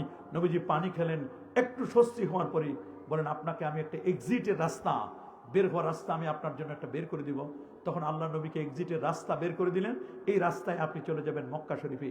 আল্লাহ নবী ব্যথাতুর হৃদয় নিয়ে চোখের পানি মুছতে মুছতে নবী যখন মক্কা শরীফের দিকে যাচ্ছেন, এদিকে শুনেছেন মক্কায় নবীকে ঢুকতে দিবে না, নবীর নাগরিকত্ব ক্যান্সেল করে দিয়েছে। মুতাইম নামক একজন ব্যক্তি, তিনি বললেন, মোহাম্মদকে কে ঢুকতে দিবে না, আমি প্রতিহত করব, যদি মোহাম্মদকে কেউ ঢুকতে না দেয় আমি তার জিম্মাদার। আল্লাহু আকবার বলেন। যদিও বেঈমান, তারপর আমার নবীর প্রতি এত সফট তিনি ছিলেন, এত নরম ছিলেন। নবী শেষ পর্যন্ত রাতের বেলা আসলেন, রাতের বেলা এসে একটা বিছানা, হাতিমে কাবা, ওর পাশেই ছিল উম্মে হানির ঘরটা, আবু তালেবের কন্যা উম্মে হানি, নবীজির চাচাতো বোন, একটা বিছানা, ঘরের ভিতরে বিছানার মধ্যে এক পাশে জাফর আত-তাইয়ার আলী রাদিয়াল্লাহু তাআলা বড় ভাই শোয়া এক পাশে, আরেক পাশে হযরতে হামজা রাদিয়াল্লাহু তাআলা শোয়া, মাঝখানে শুধু একটা মাত্র ছিট বাকি, একটা জায়গা বাকি। আল্লাহ নবী তখন এই বিছানায় শুয়ে পড়লেন মাঝখানে। নবীজি শুয়ে পড়ার পরে জিবরিল আমিন, মিকাইল, ইসরাফিল তারা তো অপেক্ষা করছে। নবীজি কাঁদলেন, বাবার কথা মনে করলেন, মায়ের কথা মনে করলেন, খাদিজাতুল কুবরা রাদিয়াল্লাহু তাআলা আনহার কথা মনে করলেন, চাচা আবু তালেবের কথা মনে করলেন। এক পর্যায়ে এদের কথা মনে করে করে নবীজি যখন চোখের পানি দরদর করে বের হচ্ছে, আল্লাহর হাবিব প্যারা নবী রাসূল করিম সাল্লাল্লাহু আলাইহি ওয়াসাল্লাম তিনি ঘুমাতে পারছেন না। আমার আল্লাহ বলেন, জিবরিল কোথায়? আমার দোস্তের মন খারাপ, আমার দোস্তকে একটু জগৎসমূহ ঘুরায় দেখাও। আমি যে রব্বুল আলামিন, বহুমাত্রিক জগতের রব, কতটুকুন জায়গার জন্য আমি রব, আমার দোস্ত যেন একটু এসে এগুলো দেখে যায়, আমি কতটুকুন জায়গার জন্য রব। তিনি তো রাহমাতুল লিল আলামিন নবী, সুবহানাল্লাহ বলেন। তিনি জগৎ সমূহকে দেখবেন। এই জন্য জিবরিলকে বলেন, জিবরিল তুমি যাও জান্নাতে, জান্নাতে 40,000 গাড়ি থেকে একটা গাড়ি পছন্দ করলেন, গাড়িটার নাম ছিল বোরাক, সুবহানাল্লাহ বলেন। আরে জোরে, বারকুন মানে বিদ্যুৎ, এর সুপারলেটিভ ডিগ্রি হচ্ছে বোরাক। বিদ্যুতের গতি প্রতি সেকেন্ডে 1,86,000 মাইল, আর বোরাকের গতি ছিল বিদ্যুতের গতির চেয়ে কোটি কোটি গুণ গতি সম্পন্ন। এই বোরাকটা দেখতে ফাউকাল হেমার, গাধার চেয়ে বড়, দুনাল বাগলে খচ্চরের চেয়ে ছোট, দেখতে মানুষের মতো, কপালে লেখা লা ইলাহা ইল্লাল্লাহ মুহাম্মাদুর রাসূলুল্লাহ সাল্লাল্লাহু আলাইহি সাল্লাম, এটা কপালের মধ্যে লেখা ছিল। এটা দেখলেন, এটাকে বাছাই করে আনলেন, আনার পরে জিবরিল, মিকাইল এবং ইসরাফিল তিনজন মিলে নবীজির কাছে আসলেন। দরজা ধাক্কা দিয়ে যদি নবীজি প্রবেশ করেন তাহলে বাকি দুইজনের ঘুম ভাঙিয়ে যাবে, এই জন্য ঘরের দরজা দিয়ে ঢুকেন নাই, ঘরের ছাদটা ফাঁক করে, সুবহানাল্লাহ বলে, ঘরের ছাদ ফাঁক করে, ঘরের ছাদটাকে ফাঁক করে দিয়ে জিবরিল, মিকাইল এবং ইসরাফিল তিনজন আসলেন। জিবরাইল মাথার দিকে, ইসরাফিল পায়ের দিকে, মিকাইল ইসলাম তিনি মাঝখানে, সুবহানাল্লাহ বলে। তিনজন মিলে পরামর্শ করতেছে, আল্লাহ কাকে নিতে বলছেন? বলে ওই যে যার কাছে আমরা দাঁড়িয়েছি ওনাকে নিতে বলছে। আরো দুইজন বলে ওনাকে একটু সেপারেট করে নাও, আলাদা করে নাও, ওই দুজনের ঘুমের যেন ডিস্টার্ব না হয়। সুবহানাল্লাহ, ডিস্টার্ব যেন না হয়। তখন আল্লাহ নবীকে একটু আলাদা করি, বলছে ওনাকে জাগাতে হবে, উনি তো দেখছি ঘুমাচ্ছেন, ওনাকে জাগাতে হবে। কে জাগাবে? ইসরাফিল বলল মিকাইল আপনি জাগান। মিকাইল ইসলাম বললেন যে না, আমি না, জিবরিল আমিন জাগাবে। বলে কেন? বলে জিবরিল তো তিনি ওয়ালাহু সিত্তু মিআতি জানা, যার 600 নূরের পাখা, এবং যিনি 24,000 বার আমার নবীর দরবারে অফিস করেছিলেন, ওনার তো আগে থেকে পরিচিত, সুতরাং উনি আসবেন, উনি জাগাবেন, উনি যেহেতু আসছেন উনি জাগাবেন। তো আল্লাহ নবীকে জিবরিল আমিন নিজে জাগালেন। নবী ছিলেন আধা ঘুম আধা জাগ্রত। নবী জেগে গেলেন, জেগে বলছেন আপনারা তিনজন মিলে যে আলোচনা করেছেন আমি সব শুনে ফেলেছি। বলে আপনি কেমনে শোনেন? আপনি না ঘুমন্ত। বলে তানামু আইনাইয়া, আমার চোখ ঘুমায়, ওয়ালা ইয়ানামু কালবি, আমার কলবটা কখনো ঘুমায় না, আমার কলবটা সদা জাগ্রত। আল্লাহু আকবার বলেন। বলে আমার চোখ ঘুমায়, আমার কলবটা ঘুমায় না। বলছে আচ্ছা ঠিক আছে, তাহলে নেন, আপনার জন্য আল্লাহর পক্ষ থেকে নিমন্ত্রণ পত্র দেওয়া হয়েছে, আপনি আল্লাহর আরশের রয়্যাল গেস্ট, আপনি ভিভিআইপি মেহমান, আমরা আপনাকে নেওয়ার জন্য আসি। মেহমান যদি ভিআইপি হয় তাকে রিসিভ করতে যেতে হয়, গাড়িও পাঠাতে হয়। যেটা আমার আল্লাহ করেছেন, তার হাবিবকে নেওয়ার জন্য, তার হাবিবকে নেওয়ার জন্য আল্লাহ তাআলা গাড়ি পাঠিয়ে দিয়েছেন, ভিভিআইপি 3 জন ফেরেশতা পাঠিয়ে দিয়েছেন। নবীজি বলেন আমি রেডি আছি। সুবহানাল্লাহ বলেন, আল্লাহু আকবার বলেন। বলে আমি পেয়েছি, আমি মেহমান হিসেবে আল্লাহ আমাকে নিবেন, জিবরিল আমিনকে পাঠিয়ে দিয়েছেন। আচ্ছা ঠিক আছে আমি যাব। তিনি আদব স্বরূপ উজু করে আসলেন। নবীরা ঘুমাইলে কি কখনো উজু যায়? বলেন, আমরা ঘুমাইলে উজু যায় কিনা? তাই যদি কেউ বলে যে আমরা নবীরা আমাদের মতো, এ কথা বললে কি সত্য বলেছে না মিথ্যা? নবীরা কি আমাদের মতো? এই কথা বলতো আবু জাহাল অথবা সাইবার মতো ব্যক্তি, নবীরা আমাদের মতো সাধারণ না। নবীরা সাধারণ নয়, নবীরা অসাধারণ। নবীরা কি সাধারণ? কি নবী? অসাধারণ নবী। হ্যাঁ, নবীজির জিনসে বাশার, জাতিগতভাবে সত্তাগতভাবে নবী মানুষ ছিলেন। নবী ফিরিস্তা নয়, নবী জিনও নয়। নবী কি? মানুষ। বলে না নবী কি? নবী হওয়ার জন্য মানুষ হতে হবে। নবীজি পুরুষ মানুষ, কারণ নারীদের থেকে নবী হয় না, জিনদের থেকে নবী হয় না, ফেরেশতাদের থেকে নবী হয় না, নবী হয়েছে মানুষ থেকে। নবী মানুষ ছিলেন, বাশার ছিলেন, তবে আপনার আমার মতো সাধারণ মানুষ নবীজি নয়। নবী যখন কথা বলে ইজা চাকাল্লামা রুইয়াকা নূর, নবী যখন কথা বলে দাঁতের ফাঁক দিয়ে নূর চমকায়। আল্লাহ নবীর সাথে একবার যদি কেউ মুসাফা করে 40 দিন পর্যন্ত হাতের মধ্যে ঘ্রাণ থাকে। নবীজির উজুর পানিগুলো নেওয়ার জন্য সাহাবায়ে কেরাম কারাকারি শুরু করে। আপনার আমার পেশাব খাইলে মানুষ পাগল হয়ে যাবে। রাসূলুল্লাহর পেশাব পান করেছিলেন 2 জন সাহাবিয়া মহিলা, তার মধ্যে একজন উম্মে আইমান, নবীজির পেশাব পান করে জীবনের তোর রোগ মুক্তি পেয়েছিলেন। আপনার আমার রক্ত খাওয়া হারাম, হুররিমাত আলাইকুমুদ দাম, কোরআন বলছে রক্ত খাওয়া হারাম। নবীজির রক্ত পান করেছিল 4 জন সাহাবী।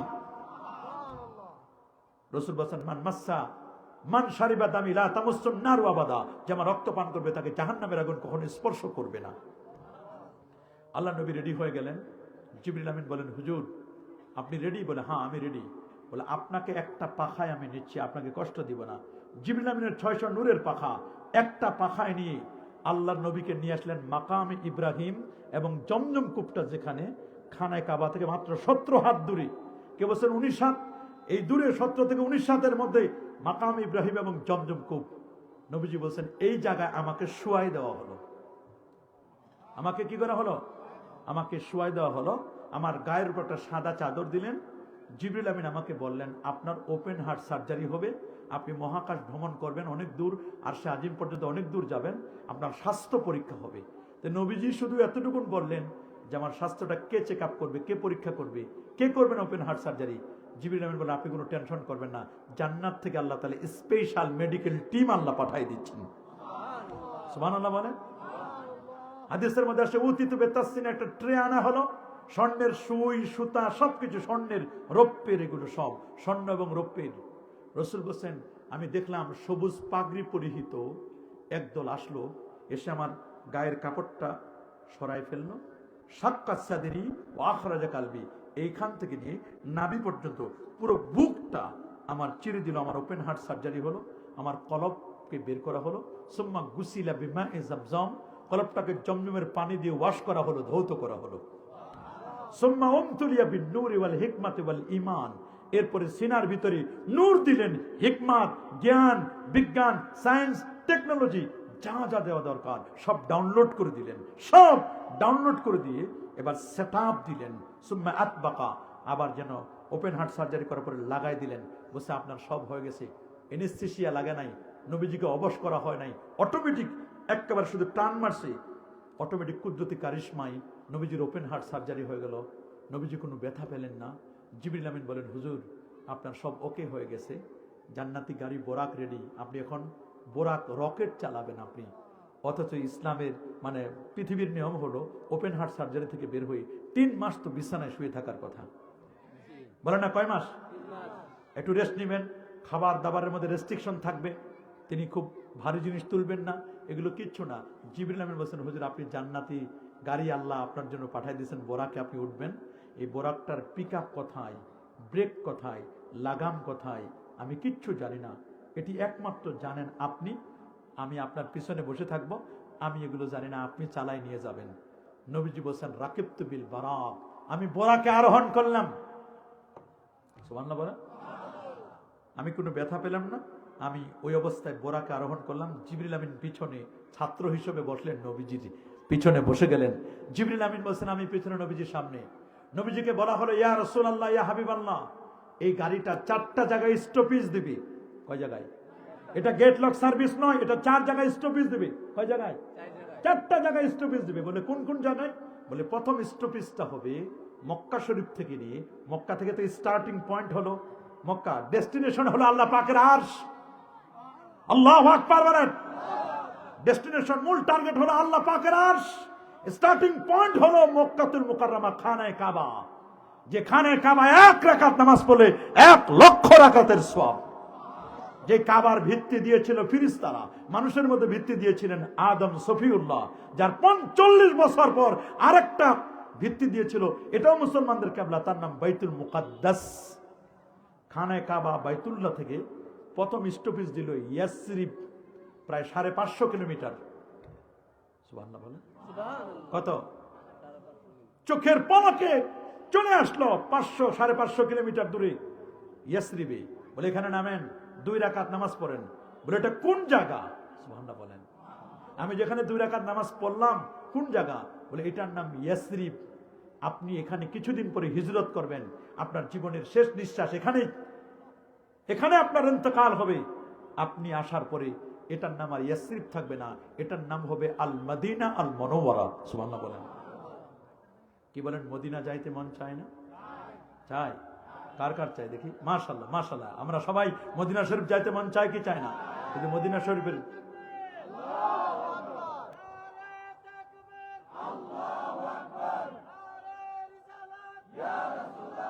ভালো লাগার জায়গা মদিনা, ভালোবাসার জায়গা মদিনা।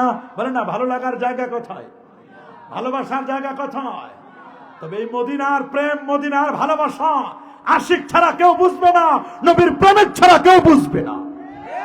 কিন্তু এমন একজন পরা কপাল বের হয়েছে যারা হজ করতে যায়, আমার নবীর মদিনা মনোমারায় যায় না, ওরা মিনা যায়, মুজদালিফা যায়, আরাফা যায়। বলে নবীর মদিনা শরীফ যাওয়ার দরকার নাই, নবী মরে পচে গলে শেষ।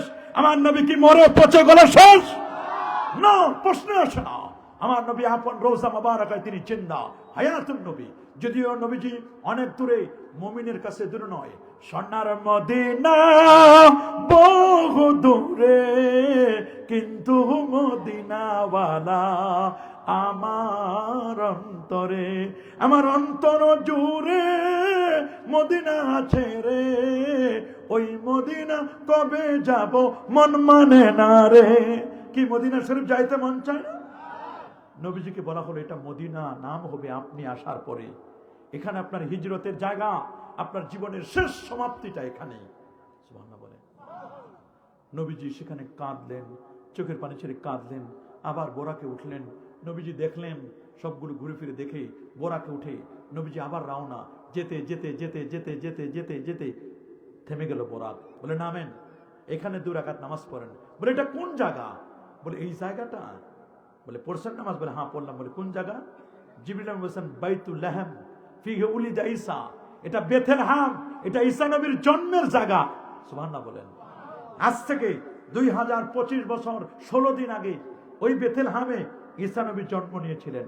আমি যদি আপনাদেরকে জিজ্ঞেস করি ঈসা নবীর জন্মের জায়গা যদি বরকতময় হয়, আমার নবীর জন্মের জায়গা বরকতময় হবে না? হাত তুলে দেখান না, বরকতময় হবে না? আমার নবীর জন্মের জায়গা বরকতময় হবে না? একদল বের হয়েছে নবীর মিলাদুন নবীর কথা শুনতে চায় না। নবীর মিলাদ কিয়ামের কথা বললে ওদের চোখ উল্টায় দেয়, ওদের কলিজা ছিঁড়ে যায়। আছে না একদম? অথচ সমস্ত দেওবন্দীদের মুরব্বী হাজী আমদাদুল্লাহ মাহাজির মক্কি তিনি বলে দিয়েছেন ফয়সালা হাফতে মাসাইলের মধ্যে মাই ফকির মশরাব ইয়ে হয় মাই হার সাল মিলাদ আর কেম করতা হো মাই কিয়াম মে বেহদ লুৎফ লজ্জত পাতা হো। প্রতি বছর আমার বাসায় মিলাদ পড়ি, কাম করি, নূর নবীর তাজমে দাঁড়াইয়া সালাম জানাই। এতে আমি মজা পাই, স্বাদ পাই। তারা মজা পায়, স্বাদ পায়। আরে বাবা, 16 ডিসেম্বরে আমার সোনার বাংলা, আমি তোমায় ভালোবাসি। আমার দেশের রাষ্ট্রপ্রধান, প্রধান উপদেষ্টা, মন্ত্রী পরিষদ উপদেষ্টা, আবাল বৃদ্ধ বনিতা, ছোট বড়, মুসলিম অমুসলিম সবাই যখন 16 ডিসেম্বরে জাতীয় পতাকা উত্তোলন করলো, হাতটা বুকের মধ্যে দিয়ে আমার সোনার বাংলা, আমি তোমায় ভালোবাসি। আমি দেখলাম সোনার বাংলার ভালোবাসায় সবাই দাঁড়াইয়া দাঁড়াইয়া জাতীয় সঙ্গীত পড়ে। আমার অবাক লাগলো, সোনার বাংলায় ভালোবাসায়, সোনার বাংলার ভালোবাসায় যদি দাঁড়ানো যায়, নবীর ভালোবাসায় দাঁড়ানো যায় না? হাত করে দেখান, নবীর ভালোবাসায় দাঁড়ানো যায় না? যায় কি যায় না? নারায়ে তাকবীর, নারায়ে রিসালাত, আহলে সুন্নাত ওয়াল জামাত, দরুদ সালাম যেখানে, নূর নবী যেখানে,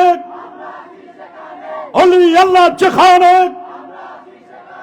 এগুলো ওদের ভালো লাগবে না, এগুলো ওদের মজা লাগবে না। নবীর প্রেমের কথা ওদের সহ্য হয় না। আছেন একদল দোস্ত বুজুর্গ আছে না? মৌলুদ ঈসা, ঈসা নবীর জন্মের জায়গা বরকতময়। ওখান থেকে আল্লাহ নবী রওনা করলেন। যেতে যেতে যেতে যেতে জিবরিল বলেন হুজুর একটু থামেন। বলে কেন? বলে এদিকে মুসা কালিমুল্লাহ আল্লাহর কাছে অনুমতি চাইছে, আপনারা নাকি একটু সম্বর্ধনা দিবে, ইস্তেকবাল জানাবে। আল্লাহ মুসা নবীর প্রার্থনাকে কবুল করে নিয়েছেন।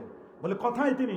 বলে আপনি থামেন, দেখেন লাল টিলার পাশে ওই যে তুরে সাইনা দেখা যাচ্ছে, ওই লাল টিলার মধ্যে দেখেন একটা কবর, কবরের মধ্যে দাঁড়াইয়া দাঁড়াইয়া আপনার ইস্তেকবাল জানাচ্ছেন। সহিহ মুসলিমের হাদিস, রাসূল বলেছেন রাআইতু মুসা ইনদাল কাসিবিল আহমার আন্নাহু ইউসাল্লি ফি কবরি ওয়া হুয়া কায়েম। আমি দেখলাম লাল টিলার পাশে মুসা নবী তিনি কবরে দাঁড়াইয়া দাঁড়াইয়া আমার প্রতি সালাত দরুদ পড়তেছেন। আল্লাহু আকবার। মুসা নবী যদি দাঁড়াইয়া নবীর প্রতি দরুদ পড়তে পারে, কেউ কেউ সালাতের অর্থ বলছেন নামাজ। আরে নবীরে সম্বর্ধনা দেবে, উনি নামাজে দাঁড়ায় যাবে, এটা হয় না, এটা তো যুক্তিতে আসে না। বরং নবীকে দাঁড়াইয়া তিনি সম্বর্ধনা দিয়েছিলেন। সুবহানাল্লাহ বলেন, আল্লাহু আকবার বলেন। সেখান থেকে সামনে গেলেন, যেতে যেতে যেতে যেতে যেতে যেতে যেতে যেতে যেতে যে বলছে নামেন, এটা এখন আসল জায়গা, এটা আপনার দুনিয়ার সফর এখানে শেষ হবে, মানে জমিনের সফর শেষ। বলে এটা কোন জায়গা? বলে এইটা তো মুসলমানদের প্রথম কিবলা, এটা বাইতুল মুকাদ্দাস। আল্লাহু আকবার বলেন। এটা মুসলমানদের কিবলা বাইতুল মুকাদ্দাস। খানায় কাবার 40 বছর পর এটার ভিত্তি দেওয়া হয়েছে। বোরাকটা বেঁধে দিবেন, গাড়ি পার্কিং করবেন। গাড়ি পার্কিং করার পরে এরপরে জিবরিল আমিন বলেছেন দেখেন এগুলো কারা? বলে এগুলো তো নবীদের রূহগুলো দেখা যাচ্ছে। 1 লক্ষের উপর নবী রাসূলরা সবাই বাইতুল মুকাদ্দাসে জমায়েত হলো। সুবহানাল্লাহ বলেন। জিবরিল আমিন আমার নবীকে নিয়ে ইমামতির জায়গায় দাঁড় করায় দিবেন। সবাই নবীরা শুধু তাকায় আছেন।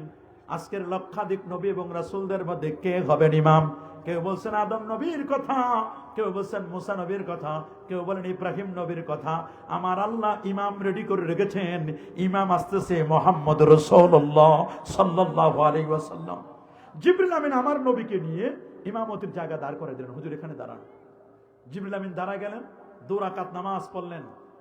নামাজের সালাম ফেরানোর পরে নবীকে সম্বর্ধনা দিবেন। আদম আলাইহিস সালাম সভাপতি, ইব্রাহিম আলাইহিস সালাম উপস্থাপক, অনুষ্ঠানটা উপস্থাপনা করছেন। আর চিফ গেস্ট হচ্ছেন আমার নবীজি। সুবহানাল্লাহ বলেন। সভাপতির অনুমতি ক্রমে আল্লাহ নবী তাদের সামনে লক্ষাধিক নবী এবং রাসূলদের সামনে একটা বক্তব্য দিলেন। এত জামে মানে এত সুন্দর বক্তব্য দিলেন, সমস্ত নবীরা হতভম্ব হয়ে গেল। এত সুন্দর বাণী, নবীর সাথে মুসাফা হলো, কুশল বিনিময় হলো। অনেকে চান্সও পায় না নবীর সাথে দেখা করার। সুবহানাল্লাহ বলেন, আল্লাহু আকবার বলেন। এবার নবীকে আপ্যায়নের পালা, বলেন না কিসের পালা? নবীকে এখন আপ্যায়ন করবেন 4টা পেয়ালা। বলেন কয়টা? 4টা পেয়ালা। এখানে 4টা জিনিস আছে দেখেন। আল্লাহ নবীকে আপ্যায়ন করবেন, 4টা পেয়ালা দেওয়া হলো, 4টা গ্লাস। বলছে এই 4টা গ্লাস আপনার সামনে। একটা গ্লাসে রাখা হলো মধু, কি জোরে বলুন, আরেকটা গ্লাসে রাখা হলো দুধ, আরেকটা গ্লাসে রাখা হলো মদ, খামর, আরেকটা গ্লাসে রাখা হলো পানি। কয়টা? দুধ, মধু, পানি, মদ। কয়টা? এটা দুধ, দুধের গ্লাস, এটা মদের গ্লাস, এটা মধুর গ্লাস, আর এটা পানির গ্লাস। কয়টা? জিবরিল আমিন বলেন হুজুর এই 4টা থেকে 4 in 1, 4টা থেকে যে কোনো একটা আপনি চুজ করবেন। সুবহানাল্লাহ বলেন। আল্লাহ নবী বলেন আমি টেনশনে পড়ে গেলাম, আমি কি করব? কোনটা নিব? দুধ নিব নাকি মধু নিব নাকি মদ নিব নাকি পানি নিব? কোনটা নিব? কোনটা কোনটা কোনটা? নবী কনফিউশনে পড়ে গেলেন। এক পর্যায়ে রাসূলুল্লাহ বলেন আখাসতুল লাবান, আমি দুধের গ্লাসটা টেনে নিলাম। আরো জোরে, কে নিলেন? দুধের গ্লাস। জিবরিল আমিন আল্লাহর প্রশংসা করে বলেন আখাস্তাল ফিতরা, স্বভাব জাত হিসেবে আপনি ভালো জিনিস নিয়েছেন। কারণ দুধ এটা একটা আদর্শ খাদ্য। দুধ হলো ইলমে শরিয়াত। বলেন দুধ কি? আর দুধের ভিতরে দুধটা জানানোর পরে এরপর সর, ঘি, মাখন, এগুলো সব হলো ইলমে মারিফত। দুধ ছাড়া কখনো সর হয় না, ইলমে শরীয়ত ছাড়া কখনো ইলমে মারিফত হয় না। কিন্তু আমরা দেখতে পাচ্ছি বর্তমান জামানায় একদল ভণ্ড পীর আছে, নামাজ নাই, রোজা নাই, হজ নাই, যাকাত নাই, তরিকা নাই, তাসাউফ নাই, লেবাস নাই, পোশাক নাই, সিরাত নাই, সুরত নাই, আদব নাই, আখলাক নাই। আছে মদ, জুয়া, গাজা, ইয়াবা, বাবা, হিরোইন, ফেন্সিডিল, একতারা, দোতারা, সেতারা, আউল, বাউল, ফাউল নামের ভণ্ড প্রতারক গুলো লাল সালু কুড়াই দেয় আর দাবি করে এগুলো নাকি মারেফত। খোদার কসম, এগুলো মারেফত নয়, এগুলো মায়ের পথ, এগুলো মরার পথ। ইসলাম এদের সাথে কোনো সম্পর্ক, ইসলামের সম্পর্ক আছে নাকি? এদের সাথে ইসলামের কোনো সম্পর্ক আছে? আমরা ভণ্ড পীরদের সাথে কখনো একমত হব? খালি অমুক বাবা, অমুক বাবা, অমুক বাবা। বাবার জিকির নয়, জিকির হবে আল্লাহ। বলুন কার জিকির? সবার মুখে কার জিকির? জিকির হবে আমার আল্লাহর। অমুক বাবা, অমুক বাবা। তোমার কোন বাবা কি করেছে এটা দেখার বিষয় নয়, বরং দেখতে হবে কোন বাবার আদর্শ কি ছিল, কোরআন সুন্নাহ ইজমা কিয়াস নবীর আদর্শ মতো চলেছে কিনা, এটাই হচ্ছে দেখার বিষয়। নবী কি নিলেন? বলেন মদ নিছে? জিবরিল আমিন বলেন হুজুর লাউ আখাস্তাল খামরা, যদি মদ নিতেন গাওয়াত উম্মাতুক, আপনার উম্মত পথভ্রষ্ট হয়ে যেত। নেই নাই তাতে যে অবস্থা। বলেন না নেই নাই তাতে যে অবস্থা। আর আপনারা তো বর্ডার এলাকার মানুষ, এখানে তো আরো খুব ইজিলি সব পাওয়া যায়। কথা বলেন। অধিকাংশ যুব সমাজ নষ্ট হচ্ছে মদ, জুয়া, ইয়াবা, বাবা, হিরোইন, ফেন্সিডিলের কারণে। ঠিক কিনা বলেন? আমাদের যুব সমাজকে যদি বাঁচাতে চাও, মদ থেকে তাদেরকে বাঁচিয়ে রাখো। 3W গোটা পৃথিবী শাসন করছে।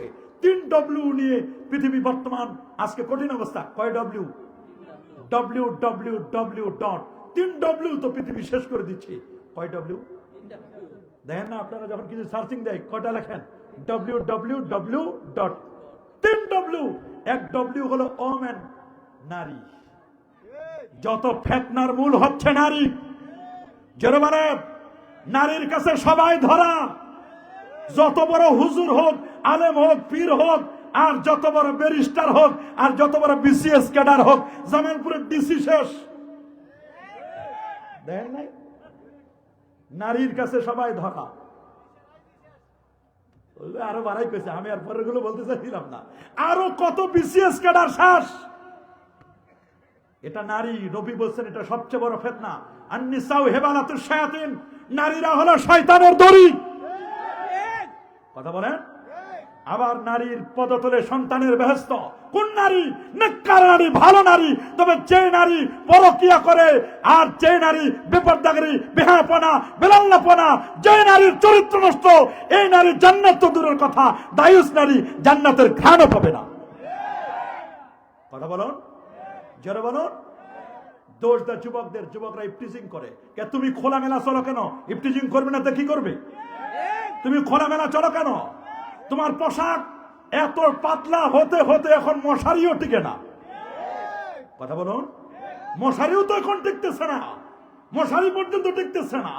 এখন 12.5 হাতের শাড়ি কমতে কমতে কমতে কমতে গামছার মতো 3.5 হাতও টিকে না। এরা মনে করছে যত কাপড় চোপড় কম পড়তে পারে ততই মনে হয় অত্যাধুনিকতা, আধুনিকতা। এগুলো আধুনিকতার নামে নষ্ট ভ্রষ্ট। কথা বলুন। ইসলাম 4টা পর্যন্ত নারীকে বিয়ের পারমিশন দিয়েছে। হাইকোর্ট রায় দিয়েছে গত কয়েকদিন আগে, দেখেন না, 1 সপ্তাহ আগে হাইকোর্ট থেকে রায় দেওয়া হয়েছে।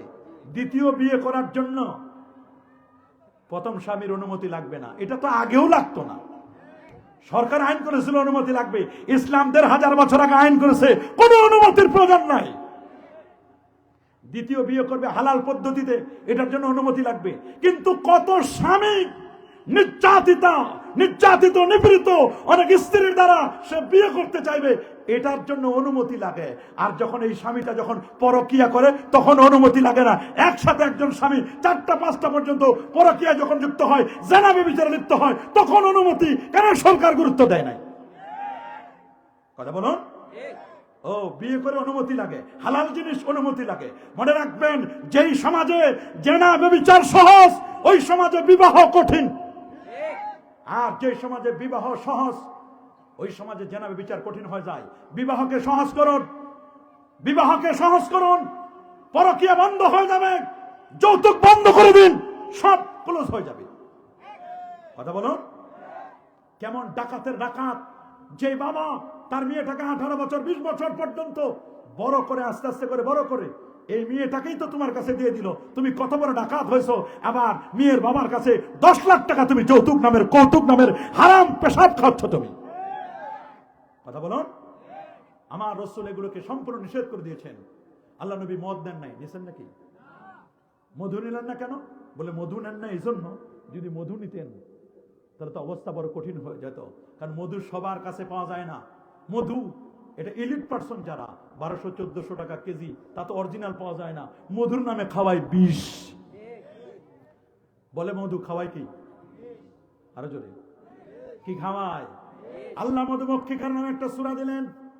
وَأَوْحَى رَبُّكَ إِلَى النَّحْلِ أَنِ اتَّخِذِي مِنَ الْجِبَالِ بُيُوتًا وَمِنَ الشَّجَرِ وَمِمَّا يَعْرِشُونَ ثُمَّ كُلِي مِن كُلِّ الثَّمَرَاتِ فَاسْلُكِي سُبُلَ رَبِّكِ ذُلُلًا يَخْرُجُ مِن بُطُونِهَا شَرَابٌ مُخْتَلِفٌ أَلْوَانُهُ فِيهِ شِفَاءٌ لِلنَّاسِ। সূরাতুন নাহল মুমাসসির নামে আল্লাহ পাক রব্বুল আলামিন সূরা দিয়ে দিলেন। সুবহানাল্লাহ বলেন। তবে আমার দেশে যে সমস্ত ছাত্ররা আমরা বিদেশে পাঠাই, শত শত বললে ভুল হবে, হাজার হাজার ছাত্র আমাদের সারা ওয়ার্ল্ডের বিভিন্ন ইউনিভার্সিটিতে পড়াশোনা করে। মিশর আল আজহারে, উম্মুল কোরআন ইউনিভার্সিটিতে, কিং ফাহাদ, কিং আব্দুল আজিজে, সারা ওয়ার্ল্ডে, তাবুক ইউনিভার্সিটি সহ সারা ওয়ার্ল্ডের বিভিন্ন ইউনিভার্সিটিতে আমাদের ছাত্ররা পড়াশোনা করে। ওরা যখন যায় আমাদের থেকে দোয়া নিয়ে যায়, মা বাবার দোয়া নেয়, এলাকাবাসীর দোয়া নেয়, আনবে বিদেশ থেকে মধু। কিন্তু অনেকে মধু না আনে, বিষ সাপ্লাই দেয়। কথা বলেন। ওরা বিদেশ থেকে এসে বলে তারাবির নামাজ 20 রাকাত নাই, 8 রাকাত পড়লে যথেষ্ট। শবে মেরাজের কোনো অস্তিত্ব নাই, নাউজুবিল্লাহ বলেন। শবে বরাত লাগবে না, দোয়া মুনাজাত লাগে না, কাবলাল জুমা বাদাল জুমা লাগে না। কথা বলেন। নবীর প্রতি দরুদ সালামকে উঠাই দিতে চাই, টুপি লাগে না, দাড়ি লাগে না। এই ধরনের বিষ আমাদেরকে সাপ্লাই দেয়, আমরা কি তাদের বিষ নেব? বলেন নেব? কখনো আমরা তাদের বিষগুলো নিব না। আল্লাহ নবী পানি নেয় নাই। পানির এক নাম যেমন জীবন, পানির অপর নাম কিন্তু মরণও আছে। পানি নিছেন? নিছেন কি? দুধ মিমবাইনে ফারসি বাদাম, গাভী যে ঘাস খায়, ঘাস থেকে একদিকে খড়কুটো আরেকদিকে রক্ত, মাঝখানে আল্লাহ তৈরি করেন একেবারে খালেস দুধ। সুবহানাল্লাহ বলেন, আল্লাহু আকবার বলেন। আমার নবীকে আপ্যায়ন করার পরে আল্লাহর হাবিব প্যারা নবী রাসূল করিম সাল্লাল্লাহু আলাইহি সাল্লামকে বলা হলো, হুজুর এতটুকুন সফর আপনার জন্য ইসরা, এটা জমিনের সফর, এটাকে যদি কেউ অস্বীকার করে তাহলে লোকটা বেঈমান হয়ে যাবে, এটার নাম ইসরা। এবার শুরু হবে ঊর্ধ্বগমন। সুবহানাল্লাহ বলেন, আল্লাহু আকবার বলেন। আল্লাহ নবী এবার বোরাকে উঠলেন। বোরাকে ওঠার পরে নবীজি আমার এবার রওনা করবেন পরে। আল্লাহ নবী এবার বোরাকে আরোহণ করার পরে জিবরিলকে পিছনে নিয়ে নবীজি চললেন। চন্দ্র, সূর্য, গ্রহ, নক্ষত্র, Neptune, Pluto, galaxy, milky way, nova, supernova, Proxima Centauri, নবীজি অনেক দূর পর্যন্ত চলে গেলেন। সূর্য থেকে 33 কোটি গুণ বড় একটা তারকা, তারকাটার নাম বেটলজিয়াস তারকা। সূর্য পৃথিবী থেকে 13 লক্ষ গুণ বড়। সুবহানাল্লাহ বলেন। 9 কোটি 30 লক্ষ মাইল দূরে, 15 কোটি কিলোমিটার দূরে সূর্য। সূর্য থেকে 33 কোটি গুণ বড় তারকা বেটলজিয়াস তারকা। তার থেকে 45 কোটি গুণ বড় একটা তারকা ওয়াইএক্স স্কুটি। আল্লাহ নবী সবগুলো পাড়ি দিয়ে আল্লাহ নবী যেতে যেতে যেতে ব্ল্যাক হোল ক্রস করে সব অতিক্রম করে আল্লাহ নবী চলে গেলেন প্রথম আকাশ। প্রথম আকাশে যখন গেলেন, দরজায় যখন সালাম দিলেন, বলে কে? বলে মুহাম্মদ সাল্লাল্লাহু আলাইহি ওয়াসাল্লাম। তাকে কি দাওয়াত দেওয়া হয়েছে? বলে হ্যাঁ। দরজা খুলেই দেখলেন 120 হাত লম্বা আদম নবী দাঁড়ানো। আল্লাহু আকবার বলেন। প্রথম আসমানে দেখলেন আদম আলাইহিস সালাম দাঁড়ানো, আদম নবীর সাথে মুসাফা হলো। চলে গেলেন দ্বিতীয় আসমানে, হযরত ইয়াহিয়া আলাইহিস সালাম, ওনার সাথে মুসাফা হলো। তৃতীয় আসমানে ইউসুফ আলাইহিস সালাম, যাকে পৃথিবীর অর্ধেক সৌন্দর্য আল্লাহ দান করেছিলেন, তার সাথে দেখা গেল। চতুর্থ আসমানে ইদ্রিস আলাইহিস সালাম এবং হযরত ঈসা আলাইহিস সালামের কথাও বর্ণনা করা হয়েছে। ঈসা আলাইহিস সালাম এবং ইদ্রিস আলাইহিস সালাম দেখা হলো। দেখা হওয়ার পরে চলে গেলেন পঞ্চম আসমানে হারুন আলাইহিস সালাম, তার সাথে দেখা হলো, মুসাফা হলো। চলে গেলেন ষষ্ঠ আসমানে, দেখা হলো মুসা কালিমুল্লাহ। তো উনি জিজ্ঞেস করেন, আপনি কোথায় যাচ্ছেন? বলে আমি আল্লাহ পাকের দিদারে যাচ্ছি, আল্লাহকে দেখার জন্য। তখন মুসা নবী বলেন, তাহলে আপনার সাথে একটু কথা আছে আমার। বলে কি কথা বলুন? বলে আমি তো আপনার আগে আল্লাহর কাছে দরখাস্ত করেছিলাম, রাব্বি আরিনি, আল্লাহ আমার একটু দেখা দেন। আল্লাহ আমাকে নাকচ করে দিয়েছেন, লান তারানি, তুমি আমাকে কখনো দেখতে পাবে না। মুসা শুধু আল্লাহর সাথে কথা বলেছেন অডিও কল। কি হয়েছে? শুধু অডিও কল, ভিডিও হয় নাই। 2G পর্যন্ত শেষ মুসা নবী। এরপর আর 3G 4G 5G কোনো জেনারেশন ক্রস করতে পারেন নাই। আল্লাহু আকবার বলেন। মুসা নবী শুধু কালিমুল্লাহ। তিলকা রুসুল ফাদ্দালনা বা'দাহুম আলা বা'দ মিনহুম মান কাল্লামাল্লাহ ওয়া রাফা'a বা'দাহুম দারাজাত। মুসা নবী কালিমুল্লাহ, উনি অডিও কল করেছেন। আল্লাহকে দেখেন, দেখছেন নাকি? আল্লাহকে দেখেন নাই। মুসা আলাইহিস সালাতু ওয়াস সালাম আল্লাহকে তিনি দেখেন নাই। বলে আপনি দেখার জন্য যাচ্ছেন, তাহলে আপনি তো আল্লাহকে দেখবেন। আল্লাহ যেহেতু আপনাকে কমিটমেন্ট করেছেন দেখা দিবেন, তাহলে আপনি দেখবেন। তবে আমি তো আল্লাহকে দেখতে পাই না, আমার একটা বড় আশা। বলে কি বলেন? বলে আপনি যখন আল্লাহকে দেখে ফেরত যাবেন, আমার সাথে একটু দেখা করেন, আমি আপনারে দেখব। আরো জোরে আল্লাহু আকবার বলেন। আমি তো আর আল্লাহরে দেখতে পারবো না, আমি আপনার একটু দেখবো, তাতে আমার খুশি। আচ্ছা ঠিক আছে, আমি যাওয়ার সময় দেখা করবো আপনার সাথে, কোনো সমস্যা নাই। আল্লাহর হাবিব প্যারা নবী রাসূল আকরাম সাল্লাল্লাহু আলাইহি ওয়াসাল্লাম ষষ্ঠ আকাশের পরে চলে গেলেন সপ্তম আকাশ। দেখলেন ইব্রাহিম খলিলুল্লাহ। চলে গেলেন বাইতুল মামুর। সুবহানাল্লাহ বলেন। বাইতুল মামুর ফেরেশতাদের ইবাদতখানা, যেখানে 70,000 ফেরেশতা তওয়াফ করছে বাইতুল মামুরকে। যারা একবার তওয়াফ করে সেকেন্ড চান্স তারা আর পায় না।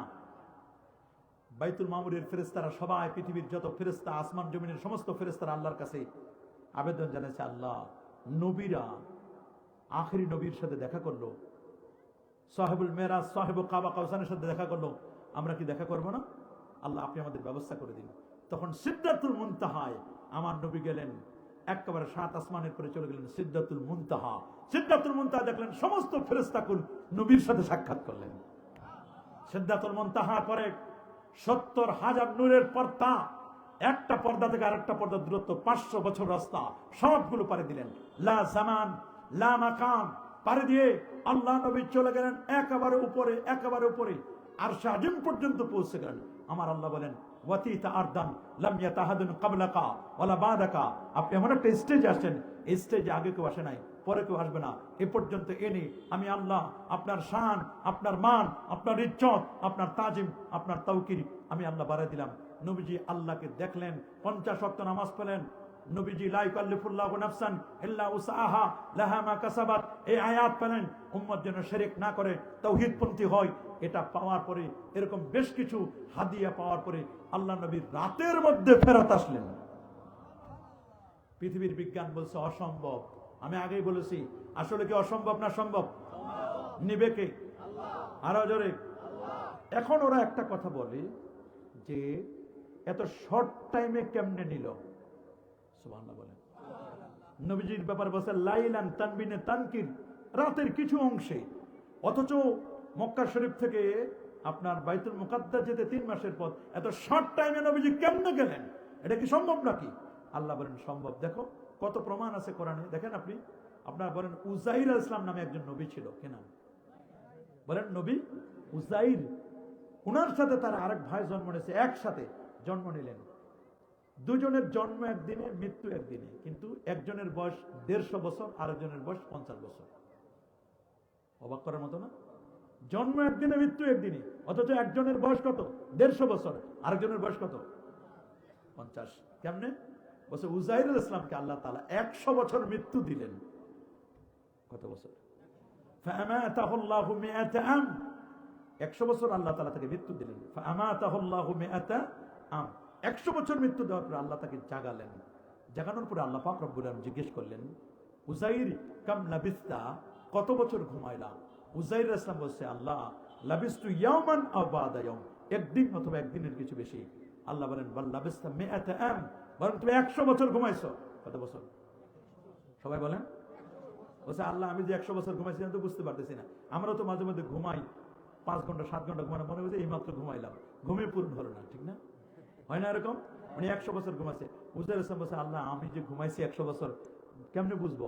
আল্লাহ বলছেন ফানদুর ইলা তুআমিকা ওয়া শারাবিকা লাম ইয়াতাসান্না, তোমার খাবারের দিকে তাকাও, তুমি যে আঙ্গুরের রস দিয়ে রুটিগুলো ভিজাই দিছো, ওগুলো তো এখনো ভিজে রেডি হয়ে গেছে, দেখো না তোমার এই খাবারটা পচেছে কিনা? না, পচে যায় নাই। 100 বছর আগের খাবার এখনো আছে? বলে হ্যাঁ, আমার আল্লাহর ফ্রিজের গ্যারান্টি 100 বছরের উপরে। এই আয়াতকে গবেষণা করে বিজ্ঞান ফ্রিজ আবিষ্কার করেছে। সুবহানাল্লাহ বলেন, আল্লাহু আকবার বলেন।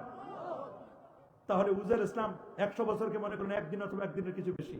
শুধু উজাইর ইসলাম কেন, আসহাবে কাহফের 7 জন যুবক আর একটা কুকুর যে পাহারা দিল, কিতমির নামক কুকুরটি, 7 জন যুবক এবং কুকুর, কিতমির নামক কুকুরটি যে পাহারা দিল, 7 জন যুবককেই এরা 309 বছর ঘুমিয়েছিল। কত বছর? কোরআন বলছে ওয়ালাবিসু ফি কাহফিহিম সালাসামিয়াতি সিনিনা ওয়াজদাদু তিসা, 309 বছর পর্যন্ত ঘুমাইছে। কত বছর? জোরে বলেন না, কত বছর? 309 বছর পর্যন্ত ঘুমাইছে। 309 বছর পর যখন ঘুম থেকে জাগলেন, আল্লাহ জিজ্ঞেস করলেন কাম লাবিস্তুম, কাম লাবিস্তুম, কত বছর তোমরা ঘুমাইছিলে? ওরা বললো লাবিসনা ইয়াওমান আও বা'দা ইয়াওম, একদিন অথবা একদিনের কিছু বেশি। আল্লাহ বলেন 309 বছর ঘুমাইছো আর তোমরা মনে করছো একদিন অথবা একদিনের কিছু বেশি। বলে আল্লাহ আমরা তো বুঝতে পারতেছি না। এই পয়সা নিয়ে, তাদের হাতে যে অর্থ ছিল, এই পয়সা নিয়ে তারা যখন বাজার করতে গেল রুটি কেনার জন্য, পুলিশ গ্রেফতার করছে, গ্রেফতার করে বলছে তোমাদের হাতে কি? বলে পয়সা। জাদু করে দেখছে এই পয়সাটা 309 বছর আগের। আল্লাহু আকবার বলেন।